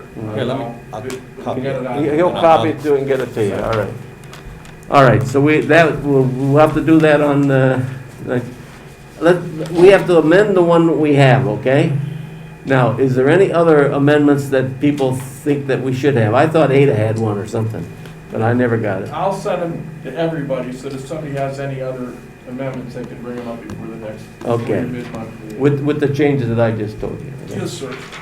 Okay, Lost previous food revisions, okay. The other subject here is under work from home policy. I guess we're looking for who has the, who authorized, they're looking for two people to authorize it. That you can take your computer home and work from there. Not that you just grab it and run. I have a question. Did council vote on this at the March 15th meeting? No. No. No. We It's didn't just do it, discussed. we didn't do it. Okay. I would like, you need two people, that was the whole thing there, because we didn't want one person to be making a decision. I would say myself would be one of the approvals, the vice president, Tom, in the event that I'm not available, and the mayor. So you have two people, and then, in other words, as long as we get two approval, whether it's the mayor, me, and Tom only has it if either one of us don't sign it or approve it. That's my I suggestion. have a question, Mr. President. Is there a time period where they have to call in to ask for approval of this? A We time didn't- frame? It should be. I mean, If you're gonna have this policy, it should be in writing. You need to have it in writing. right. Okay. I have a statement also. Go ahead. The mayor, as per, is not a part of the council. As per section 10(8)(01), the mayor shall not be a member of the council, nor shall the mayor preside over nor vote at any meeting or account except for in section 110(03), and that is during the first of the year, or if there's a situation where, swearing in people. So the mayor cannot be the part of the mayor. It has to be your vice president or the, whatever Ada position is. It cannot be the mayor, Okay, as per You have a the problem with that? regulations I of don't the care. state. okay, there's no problem, it's just two names, we'll put Ada. Ada is the pro tem president. President, correct. No, it'll be Tom Neville, me, Tom Neville, and Ada as the third one. You still Okay. need to. put We this still in should have an writing. agreement on that, and then the building closer, we'll make them both together. In the event here, I think the mayor should sign it, because he's important as far as seeing that the people are safe. If that is the case, then Joshua should be a part of it, as per the regulation, that he is in charge of all, just like he should be when it comes to a decision like this, ordinances, resolutions, and all that stuff. He should be a part of that Yeah, but also. that's a conflict of interest because he's an employee, and if he wants to get his own day to work at home, he can just say. We are yeah. not asking, he's not asking to change anything, he's a part of the decision or creating that document. That is what the law says, and that's all we're saying. He's not about to change anything. If we put it in writing and then we voted on it, whatever he does, he can't change that. The vote is in. Right, and I that's it. understand that, but if we put him in a position that he can say, yeah, you can work at home. Why don't I draw something? Let Jim, look at, we live with this long, I guess we can live another 2 weeks or a month. Jim will draw up a policy for both of them, Jim, work from home policy and visiting closed policy, okay? You're talking about building closing due to weather? Right, or an something accident or else? something like All that. right, got you. Pandemic, anything. Okay, the next item is road crew vacancy. Who's the chairman of the personnel? What do we got? I see there's some applications here. So there's one application that came in, I guess it was last week, maybe, Joshua? Yeah. And then another one that came, I don't know if it was today or what, but it was emailed around today. So, well, I don't want to discuss the specifics of the two resumes, but we can certainly give them a call and set up something. Well, I think, I mean, you know, we've been kicking his gong for quite a while now. I know we hired him 2 people and then neither one of them took the job. No. But now I think what we have to do is, you know, it's an emergency now. Get those 2 people in, maybe they're gonna be good, maybe they're not. We'll interview, set up an interview for them. I have 3 resumes. The one was a resubmittal from previous. That's true. Ron Cloyd. Coiler, yeah. And it was discussed in personnel and Jim, yeah, so it was discussed in personnel and. Sure, okay. I think too, I don't know if council wants to consider, I can open it up to the public too in this sense that, because there was a comment made to me about maybe, maybe the borough should consider 3 full-time employees and a seasonal road crew member in the winter for plowing. So I don't know if We anyone have wants to get, we should have 4 people working, Yeah. period. You get nothing done with 2, Yeah. plain and simple. If we have only 3 and somebody takes Well, vacation, then we'll here's have another 2. suggestion. If you have 3 and you need 4 for that particular time, No, we I have, agree. we have Ron Miller, who's cuts our grass now. He worked for the borough for Right. 10 years at least. I mean, I'm sure that, you know, he could be called in for that one day or whatever it is. Yeah. That would be my, I mean, like right now, they want to put the pipes in up at the Edgewood, I mean, yeah, Edgewood. Yeah, they need somebody for traffic in particular, like a 196. Right. I mean, they can't work because the equipment will be out in the road a little bit to replace that pipe. They need a longer pipe. And this is going down Edgewood down to the trailer camp. I just have a So question if they contact Ron Miller and see if he can available on the given day that they want to do, fine. Other than that, he's just mowing lawns. I have a question for Joshua. Where did we out? I know we did Indeed, right? Indeed and Career Link. Anywhere else? No, but I'm happy to hear that we have the social media. I don't know if we can use the borough's Facebook. Is it a page or is it a group? Yeah, there's nothing on it yet, but Okay. but we can Maybe we can start do something posting with on that. it. Yeah. Joshua, which Facebook page? The one that with my information? I'm not sure. I haven't seen it. So solicitor, the Facebook page that was deemed the borough Facebook page, that actually have all my information in the background, where I started when we feed the children, I was an administrator on that page. I was, right after they decided not to go forward with the appeal, all my information is on the background because I took that. I created that page. The mayor locked me out of that. So where does that leave us? Because now I'm not an administrator on that page, but all my information is in the background. So how do I go about getting my information? Or do you suggest that we shut it down and create a new page with the same address? Because my information is in the background. I don't think that page should be used for anything. In the borough. If you're gonna do a borough Facebook, it should be new. So do I need to make a formal request of the borough that my pen turned over that page or close it out because my information is on the Well, background? because he has captured the page. There is I an have not. obligation, you'll recall the litigation. Right. There's an obligation that we turn that information or some of that information over to the requester, Mr. Ford. So we just can't delete it, that hasn't been done yet, but we have an obligation to do that.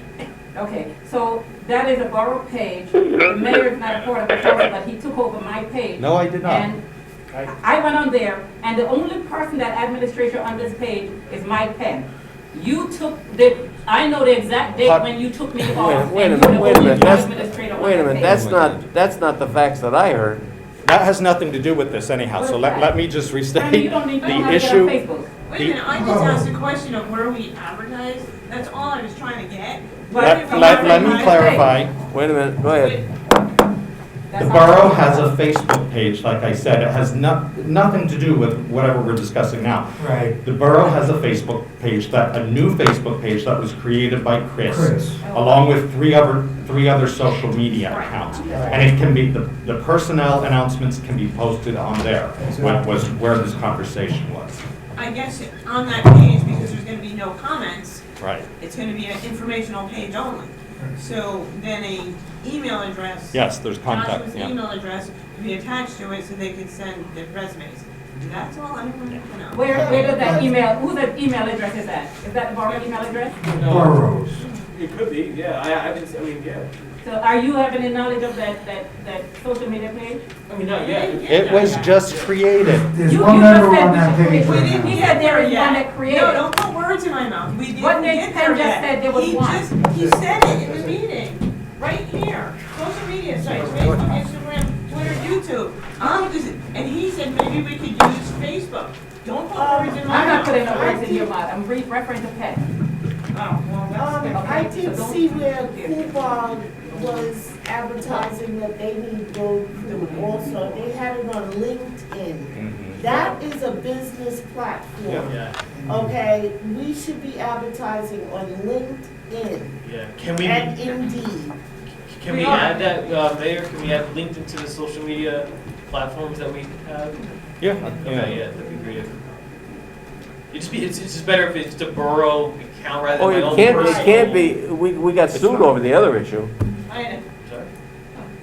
I mean, and we settled that. Okay, because it was supposed to be Claudette's Facebook, but then everybody got used it, and she was using it for other purposes than what it was.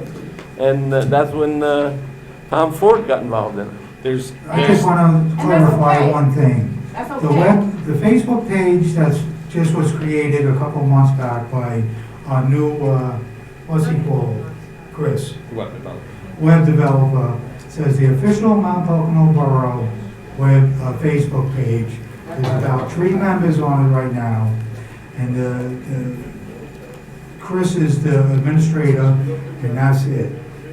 But what I'm asking, the email that's on that Facebook page, that someone said if someone make a request for the hire, it goes to an email. I'm asking what email is used. I don't know that there is an email I don't on it yet. think there It is. has to Somebody be. mentioned about email. That's why- No, she asked a question. I asked Wait a minute, one at a time. I asked a question, since it's no comments on Why that don't we just get rid of the damn Right. thing and get over with? If I they mean, want to we spend hours respond to the talking about this sucker and it's job, then it useless. goes to Joshua's emails. And I think to clarify, maybe what you're getting at, I think you need an email to create social media. So what email is currently used. connected to that account? I suppose Chris set it up for now. I don't know.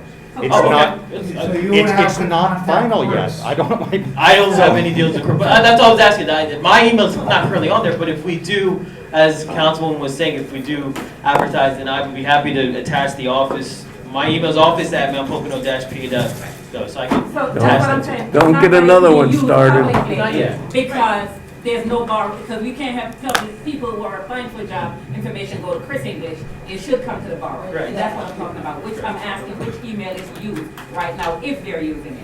If yours is not used, then I don't think, then it should be used. I don't think by the anybody's borough. using email, now we're using Gmail. Job on this Facebook page, you would put the borough's email address to apply for it, plain and simple. Well, I think we need to move forward and get something else, since we had 3 applicants on Indeed. Okay. Joshua, did they all come off of Indeed, these 3? 2 were from Indeed, 1 was from Career Link. career. Oh, okay. Okay, so I can see which one. Okay. So we have 3 applications now.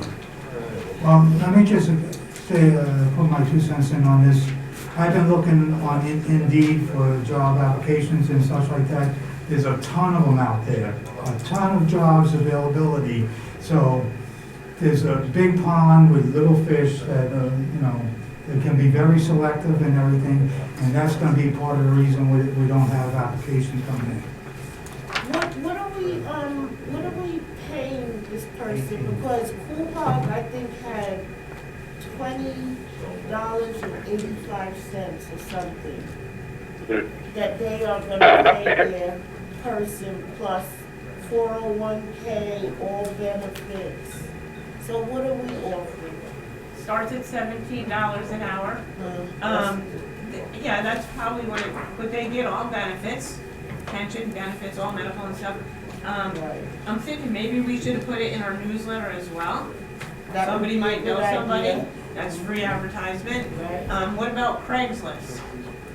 I mean, you don't know.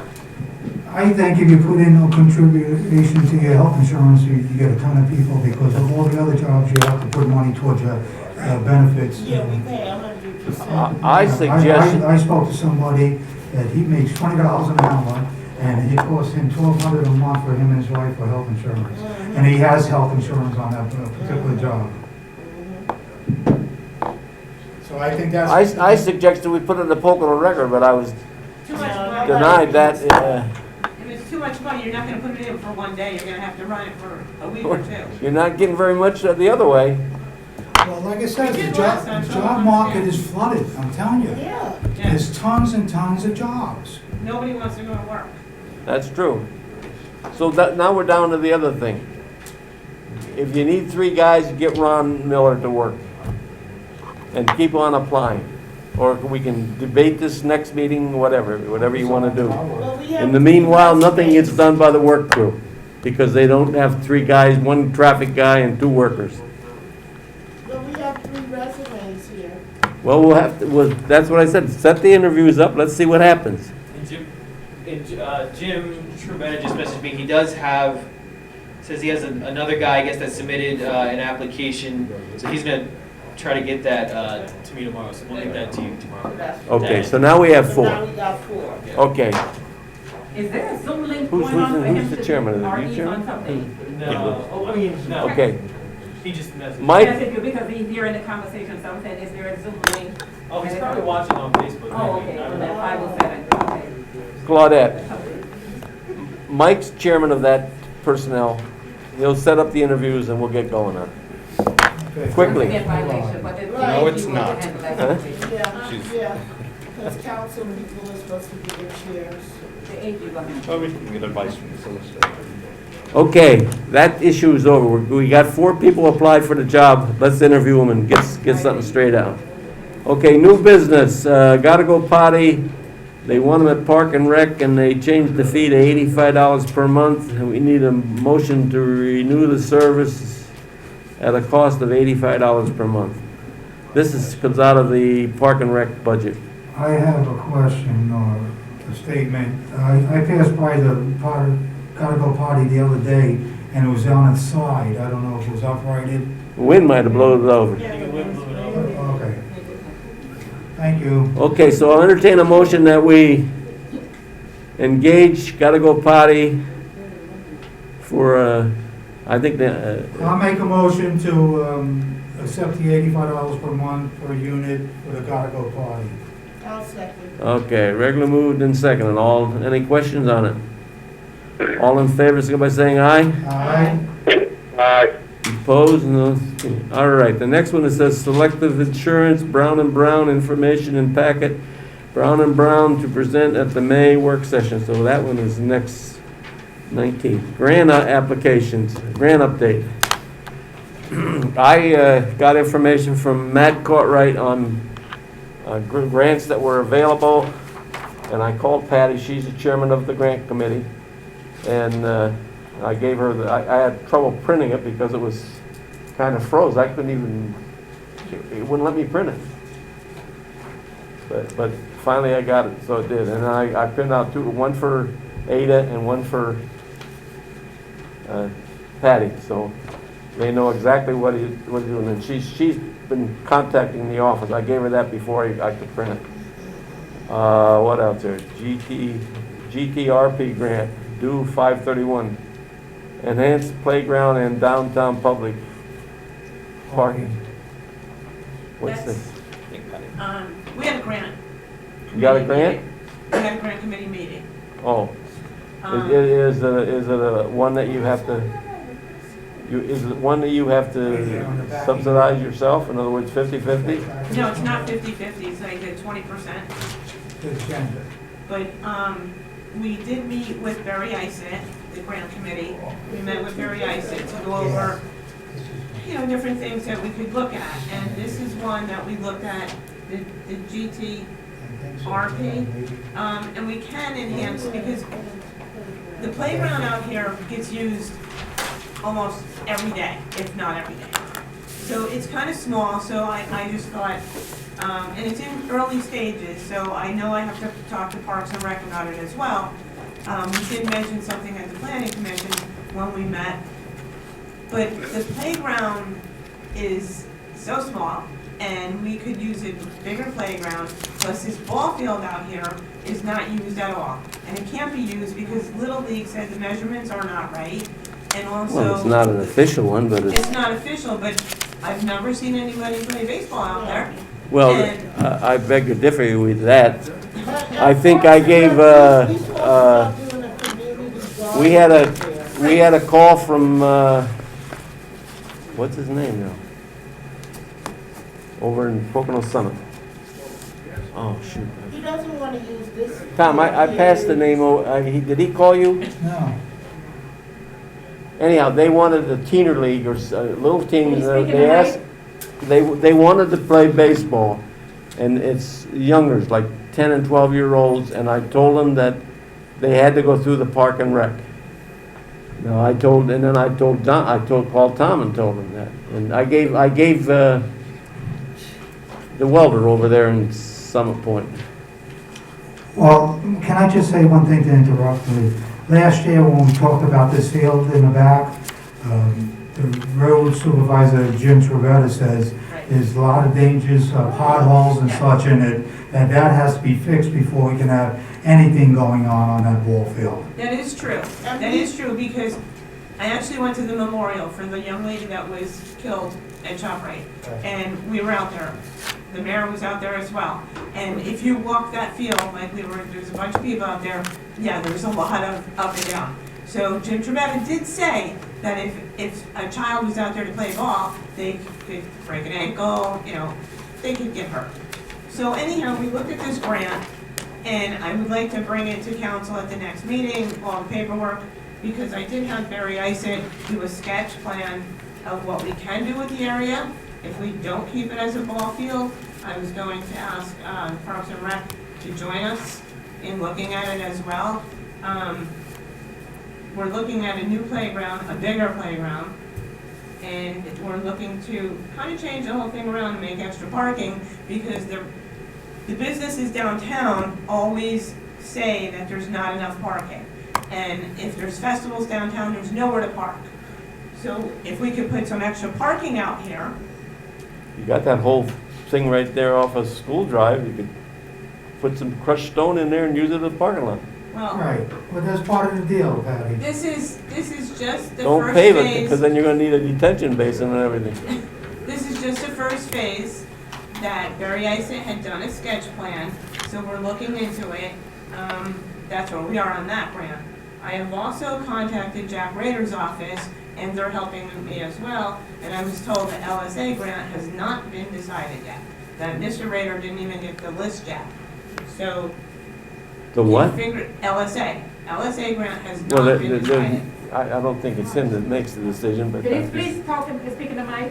I don't think it's Mr. Rader that makes the decision. I It's think not him to make the decision, but he does get that information. And he's. I don't think, I'm certain that we're not gonna get any money this year. Well, it's possible, but we didn't get denied yet, so. Well, they're making the If- decision in May. Right, and, well, they've been making a decision, and because of COVID, they've been putting it off. So I'm working with Mr. Cartwright's office and also Mr. Rader's office to see what we can do. I've asked for grants for the maintenance garage, more money for the light at 611 and Pine Hill, and also I'm looking for money to fund part of that road, the access road, where Clary is. Did I give you, I gave you, Yeah, you did give me this, and I I have gave you this emails out letter, to yeah. Cartwright's office, so as soon as I get updates from that, I will update you. Okay.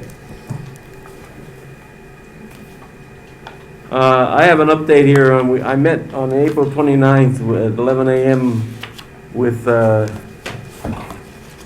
tell you, the people that were there. They were trying to basically get a connector road from 611 over to Industrial Park and see what it was.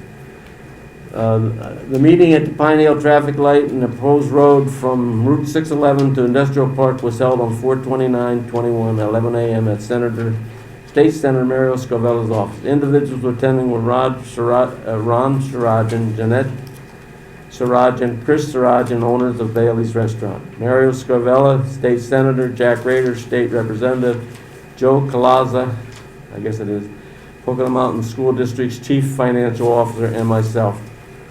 It was reported that a letter from Panoni Earl W. Armitage, the third PE Borough Traffic Engineer, that he recommended as a condition that the developer to dedicate 60-foot right-of-way and construct Pocono Star Boulevard from the Industrial Park Drive to Sirajan's property. This was not accepted by Claire's Partners LLC because it was not financially feasible. With that being known, questions were asked as how much would the whole road cost. Mario contacted an engineer and stated it would be $1 million. This would include clearing, grading, drainage, no curbing, 2 lanes built to PennDOT specs. With that being known, he stated to put in for a grant from LSA of $500,000 and one from Moto, M-O-T-O, for $500,000. I personally feel that this is too low, since I'm seeking to find out Claris Partners LLC and Lot 28 would contribute possibly the school district. Sirajan told me he would do his fair share. Talked with Clark Connors on this thought. He said he would get back to me. Their attorney, George Aminos, is hard to get a hold of. Clark can't get him. On the traffic light, we have $883,000 for Dennis Noonan on the Pocono Mountain Economic Development Corporation. I'm not sure if he's aware of Star Route and Pine Hill Road plans are drawn up by traffic planning and design. He stated we need another $300,000 for this light. That was the meeting was it. Go ahead.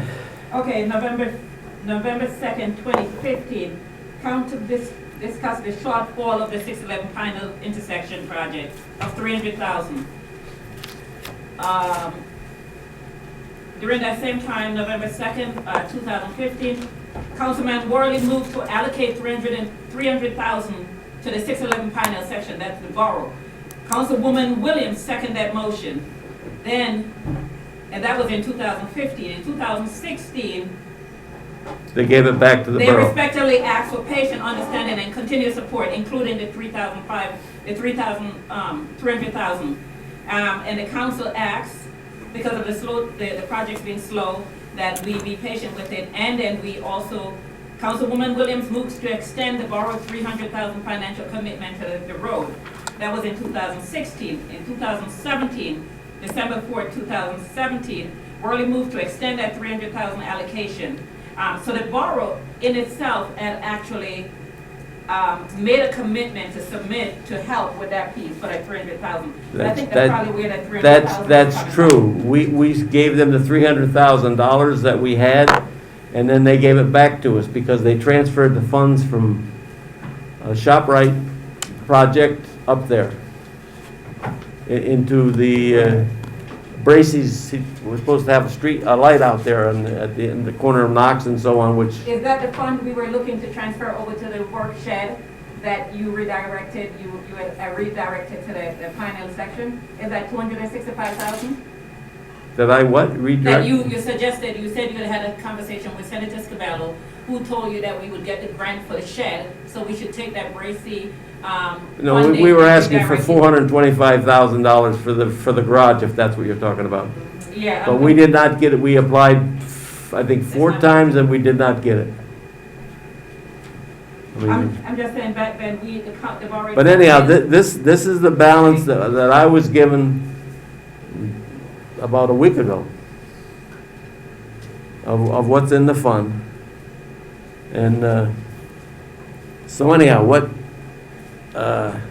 on this particular meeting and so on,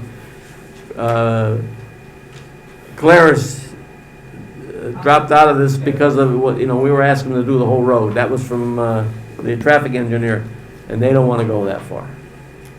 So we're waiting to see if he has to respond to this conditional use request from Claris, and he suggests that we have a meeting, and I don't think we have to have a full-fledged meeting, but I mean maybe by 3 members of council, so we don't have to advertise or anything like that. That was per Clark Connor. All right, but they asked in that meeting if the borough had committed to anything, any amount of money, and you said no. And I didn't say anything. Well, because you I know didn't what say happened to the anything. money? But we did commit 300,000. Yeah, but you know what happened to the money? They gave it back to us. But we If you wanna really know, you spent over $100,000 every year for the last 3 years. That's where the money I'm went. just saying that we did make a commitment, that's what I'm saying. that Yeah, we but did. you can't spend it and commit it. You either gotta keep it in reserve and for that particular purpose. But we didn't do that. We spent it for the whatever. Franny, are you saying that we committed it, we gave it to them, and they gave it back to us? Yes. And Okay, so, then we. And then what happened is we overspent the budget for 3 years in a row by over So $100,000. we're not gonna honor that commitment then? we did, we We gave it. did. We gave it to them, and they gave it back to us because they got the money from ShopRite. Okay, I understand all that, so Yeah. we're not gonna be. we're not There's no gonna- $300,000 left. I mean, if you look at the balances in the account, you won't find it. If you do, let me know. Okay, all right, thank you. Okay, so anyhow, what? Yes. Alexis? So I just want to give an update because President Boyle asked me to try to follow up with LPC, and which is Lot 28 developer. The biggest thing, because that's in between us and Coolbaugh Township, they're still working. I just got an email this evening at about 7 p.m. that they still have not reached a formal agreement on the South Road yet. Basically, everything is tied to their tenant and who they finally put in there. So Coolbaugh is not, obviously, which makes sense, going to commit to amending any agreements until they have confirmed their tenant. However, just to get a rough ballpark of numbers, one of the things that was discussed is if they're not the high-intensity tenant, then perhaps the traffic signal at Market Way and Industrial Boulevard will not be warranted. Also, potentially the southbound right turn lane on 611. So if that comes to fruition and those improvements are not required, there is a potential, and that's all still up to Coolbaugh Township, how they go about relinquishing this obligation. It is roughly a $500,000, price tag of those improvements, which, LPC has already indicated they're not objectionable to then potentially contributing those funds, but at this point, it's not in their court to But say that. you're missing my point. That's $500,000. They're just changing the light from Market Way to, I Right, would but that would be say, in Star the Boulevard. If you're gonna have a light one place or the other. Potentially The both. thing that, well, or both. Yeah, But which the we don't point, want. the point that I asked you was, I know they're gonna they have to put an egress road from Market Way or their property to Star Boulevard. And I think they figured like $384,000 for 800 feet of road. That's what I want to Correct. know. That's already in the works as part of what they need to finish their thing. We're talking about additional funds that could possibly go towards the construction of the bypass route. Well, So they've identified that right, that rather, is they potentially they had to viable. construct the road from, in Industrial Park, 800 feet, in order to get their Roughly. egress from the, For their secondary. right, egress, now, yes. and that was $384,000, as I recall. Correct. Now, instead of having them do it, and then we're planning on doing it, you have one contractor doing a whole darn road. Not, I do from here to there, and somebody else does it from there to there, and then when you gotta. Which, Yeah, yes, no. they expressed that if the borough was interested in doing that, they would just contribute the funds. Well, that's all I wanted to know. For And how- timing wise, but and how no, much- this is a different set of funds that could be available. How much would they contribute? That was my question. I'm trying to, I don't feel personally that $1 million is enough to do the road from Sargent's to Industrial Park. Gotcha. And I feel that we should protect ourselves so that, that's why we're applying for the 2 grants. And also if we can get money from Lot 28 to do their 800 feet, we'll do it, give it to us. And then see what Claris will do from where Lot 28 ends to the cul-de-sac. So the reason why I was going to ask, so I was just asking our solicitor if he could look into, there was a draft agreement, I'm not sure whether that was ever executed from Yes, December I of have it here. 2019 from the LPC's attorney, which in that it identifies to actually construct those improvements. But I did not see where in the final agreement that got incorporated. So I just want for clarity to make sure. Here's the agreement right here. Right, I'm not sure, that's why I was just wondering if we can confirm whether that's draft or. That's where I got the figure from, I think. But the point being, if we can get one contractor to do the road from 611 to Industrial Park, rather than one do it the first 800 feet, and somebody else do it to the cul-de-sac, and then we got involved and do it the other way, and have one price, one contractor. That was what we were shooting for. As long as we have the money. Each individual But has their money. that's the point, Claudette. I want to make sure that we have more than enough money through either grants, which we were told to put application into LSA and Multimodal by a senator. And he would work hard for us. So that would give us, let's say, the $1 million. But then if we get some from Lot 28 for what they were going to do and Caleres for what they're going to do, we'd have close to $3 million. And I think we would be fat and happy then. All right, that's, and then, that's how the funding for the bypass roads, okay? I had something here showing, we had a plan, did you have that? Yeah.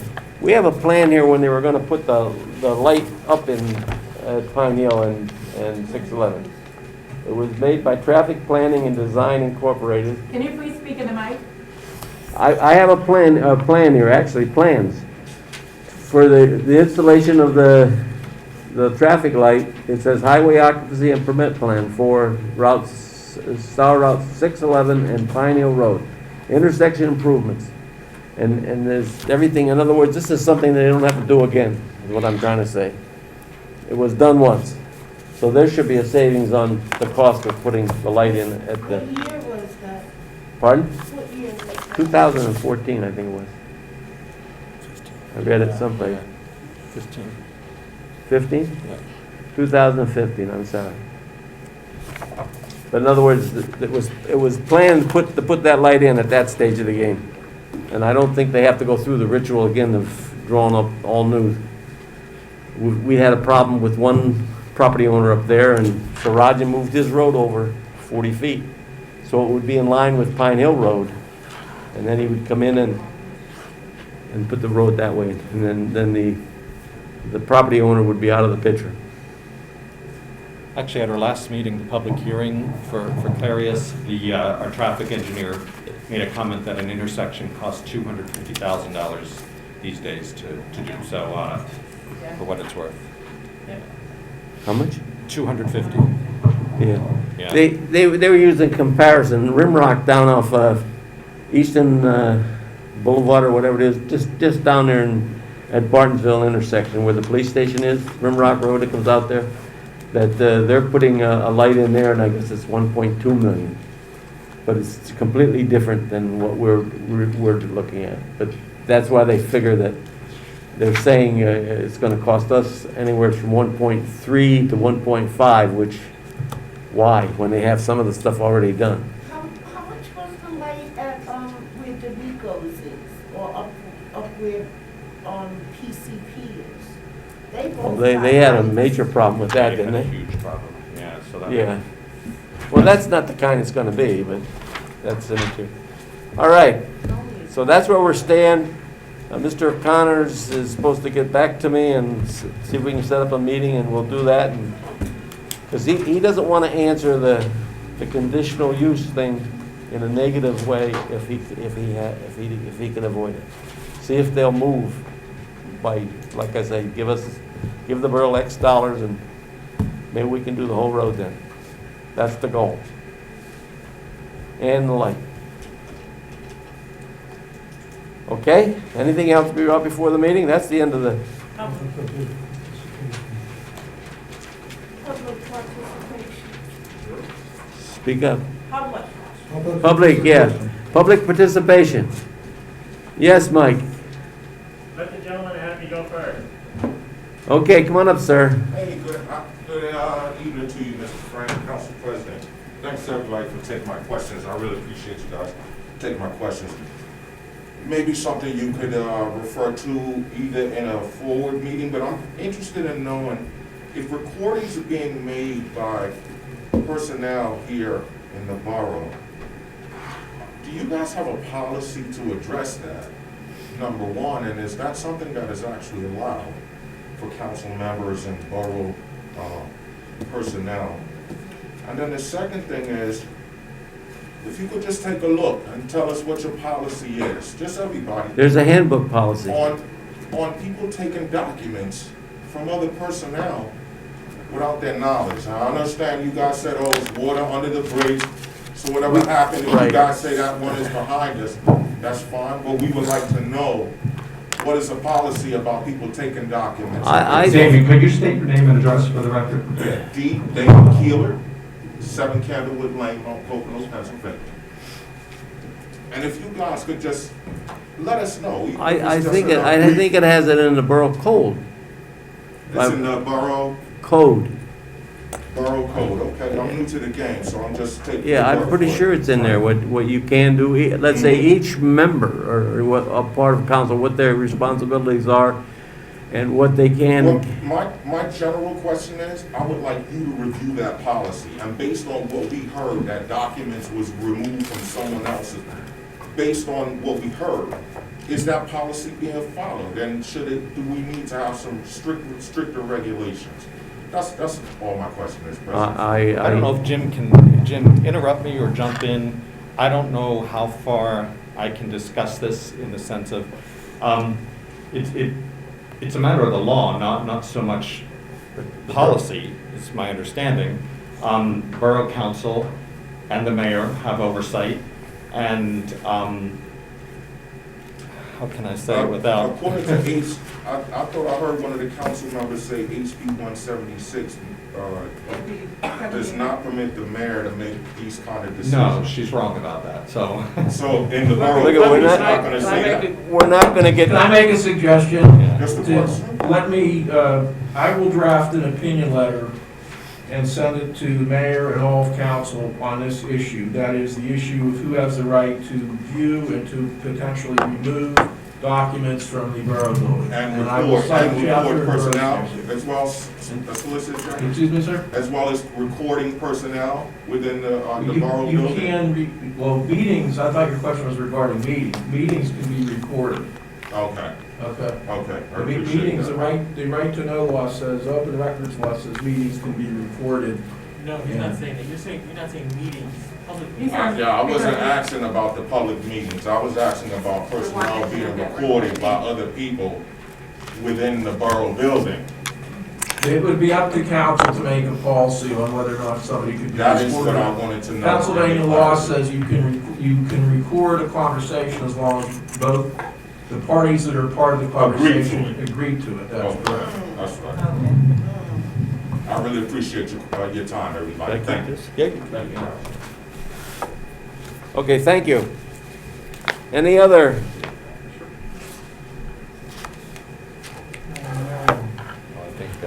Yes, Anne Marie. State your name and where you live and.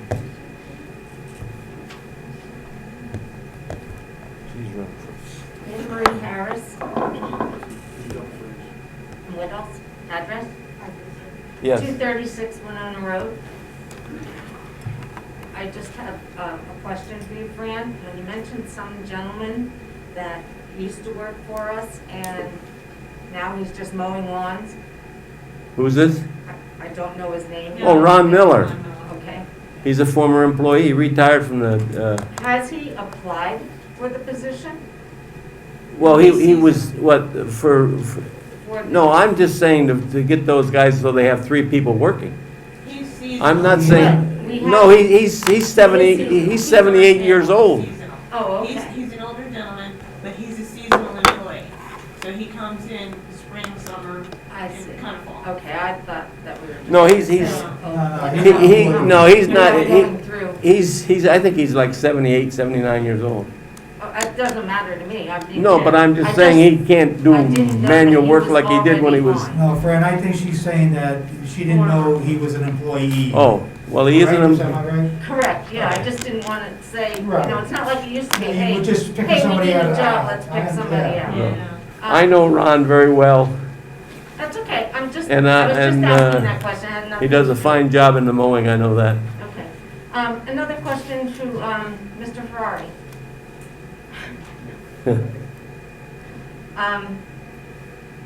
You had just mentioned that we are allowed to, anyone is allowed to tape the meeting? That's correct. And at the beginning, somebody said, no, we're not allowed to. This meeting should not be recorded. I meant individuals here, not, I mean, because Matt's recording it. No, they can. They can? Anyone can. I don't. That's what Jim said. No, the meetings under the Pennsylvania law, the Sunshine Act, the citizens that attend the meetings are permitted to record them. Okay, thank you. They don't need to be asked for permission for it then. They don't have to ask for permission, because they don't have to ask for permission, because they're, as a matter of law, they're entitled to do it, so they don't use it. Okay, thank you.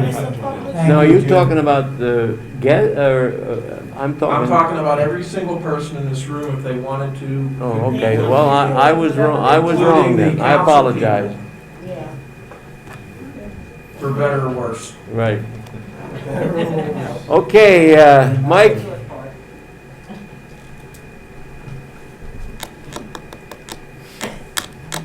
Pretty in pink? There's plenty now.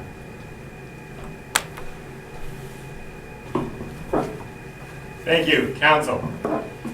I'm here for. Identify yourself. Oh, sorry about that. Mike Ozer, 39 Fairview Avenue, Mount Pocono, Pennsylvania. I'm here right now for as wearing several hats. First of them is about for the VFW. Now, we will have a Memorial Day service here at the council building, 10 a.m. Monday, Memorial Day. And from there, the council is going to be approached by one of our members who, as normal, will be shining up the sign and the monuments that are out in the courtyard. That's at 10 o'clock. At 11 o'clock, there'll be another service, Memorial Day service, at the VFW post on Route 196. And after that, there'll be a luncheon served to all the participants. The luncheon is free of charge. So put time on your calendar, 10 o'clock here and 11 o'clock at the VFW. They'll post 3448. So make sure you save time on your calendar for that. And I said it's a free luncheon afterwards. That's the 31st. That's 31st Monday, correct. Yeah. Number two, This coming Thursday, May 13th, 2021 at 7 p.m., we are having the Mount Pocono Municipal Authority regularly scheduled meeting. It will be in person here within this room, so please make sure that the room is scheduled for that. We'll take all precautions as for COVID and the CDC recommendations. But it's a very important meeting for us as we will be discussing the budget. And being that our new $20 million expansion is part of that budget, we'd like to see as many people as we can at that meeting. So we have a great deal of explanation to do, and the budget will be available for anyone at that time. So that's second thing. Number 3, I was alerted this evening that there's a Bizio property that is being discussed with the borough. What is the Bizio property? Alexis can probably speak to it. I don't believe they've submitted anything since an original sketch plan, but it's up by the Polish Deli.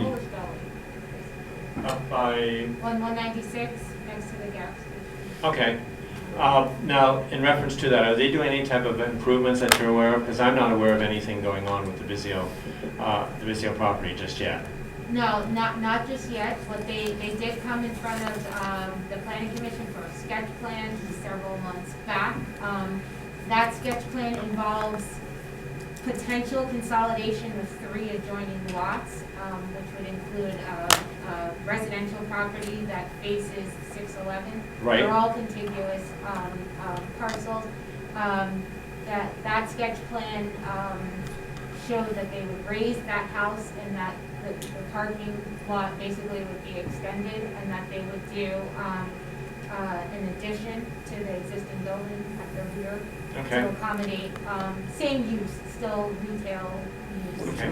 Now, the borough, from my understanding, the municipal authority will still need to be involved with the planning modules. Correct, because based on what they, and I have been in coordination with Jonathan on this, but they are anticipating needing additional EDUs. Fantastic. Like one or 2. Fantastic. Okay. We have them to spare right now. Okay, good. Okay, thank you. You're welcome. Now, another issue was brought up in reference to the municipal authority about the online billing. And Stacy, I heard your comment today about that, and I double-checked prior to coming up here. There's nothing wrong with our online billing. So if you're having difficulty with it, you're probably the only one. And right now, I will double-check. I used to get a bill in the mail. Well, see, I will double-check that. I spoke to Sue today, and she said that all of a sudden my bill was going to an AOL email that I don't even use, so I didn't give them like authorization. No, you say billing. Your hard copy billing or your email billing? Hard copy. I used to get a hard bill. Okay, well, I will double-check the records, and also I'll double-check tomorrow for the 30-day letters, 37-day letters, and the return receipts, and double-check to see if there's been any collection activity involved with your account. Haven't been any. Okay, I'll double-check with that tomorrow, and we'll see where the disconnect is, if there is any. I already spoke to her today, so I think she said she was going to send me a statement. I will double-check that it's done, and double-check for my own edification now. As most people know, there's quite a few outstanding bills to the municipal authority, and we are correcting some of that situations. But that might be why, that's what I'm saying, because like I used to get a bill in the mail, and then I haven't gotten a bill. I'll see, I'll double-check that to find out why. Okay. And also to any other subsequent billing issues that have been involved with that. Okay. So we'll double-check that. Now, that's 1, 2, 3, and 4. The 5th item. I have a question to both the President of Council and to Mike Penn, the Mayor. I saw that tonight that Claudette Williams was on the persons to be heard. When was that request made? She sent me an email. I don't know what the date of it was, Mike, but it was back there a ways. Yes. Tuesday of last week. The last meeting, I submitted it Tuesday before the Monday meeting, and this week, I submitted it Tuesday or the latest Wednesday of this week, the 5th week, which was April 27th or 28th, the latest. Okay, because I'm reading some of the information from Resolution 9 of 2018 about being placed on the agenda that requires it in writing, fax, or email, no later than the Thursday prior to the meeting. So if it was received Thursday. She sent me an email, and it was in April, I know that. That's fine, just double checking just to make sure that the residents are treated the same as council members in reference to being placed on persons to be heard. Yes, we don't. And for right now, I believe that's it. We'll have probably more discussions about tonight's meeting at a subsequent meeting. Everyone, thank you very much. Again, Memorial Day, the Municipal Authority meeting, and from there, billing, and thank you. Thank you, Mike. I just have one question. Someone, employee, like the job request that's out there on Indeed?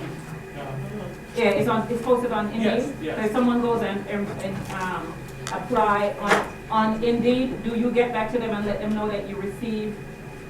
Like, do you check Indeed to see who? I check it, and I usually send it off to, I check, I'm usually not involved with the direct interview process, but I'll check it and I'll send it to, the Fran or the mayor or the personnel committee. Personnel committee? Yeah, the So personnel committee. if somebody apply on Indeed, it comes to you?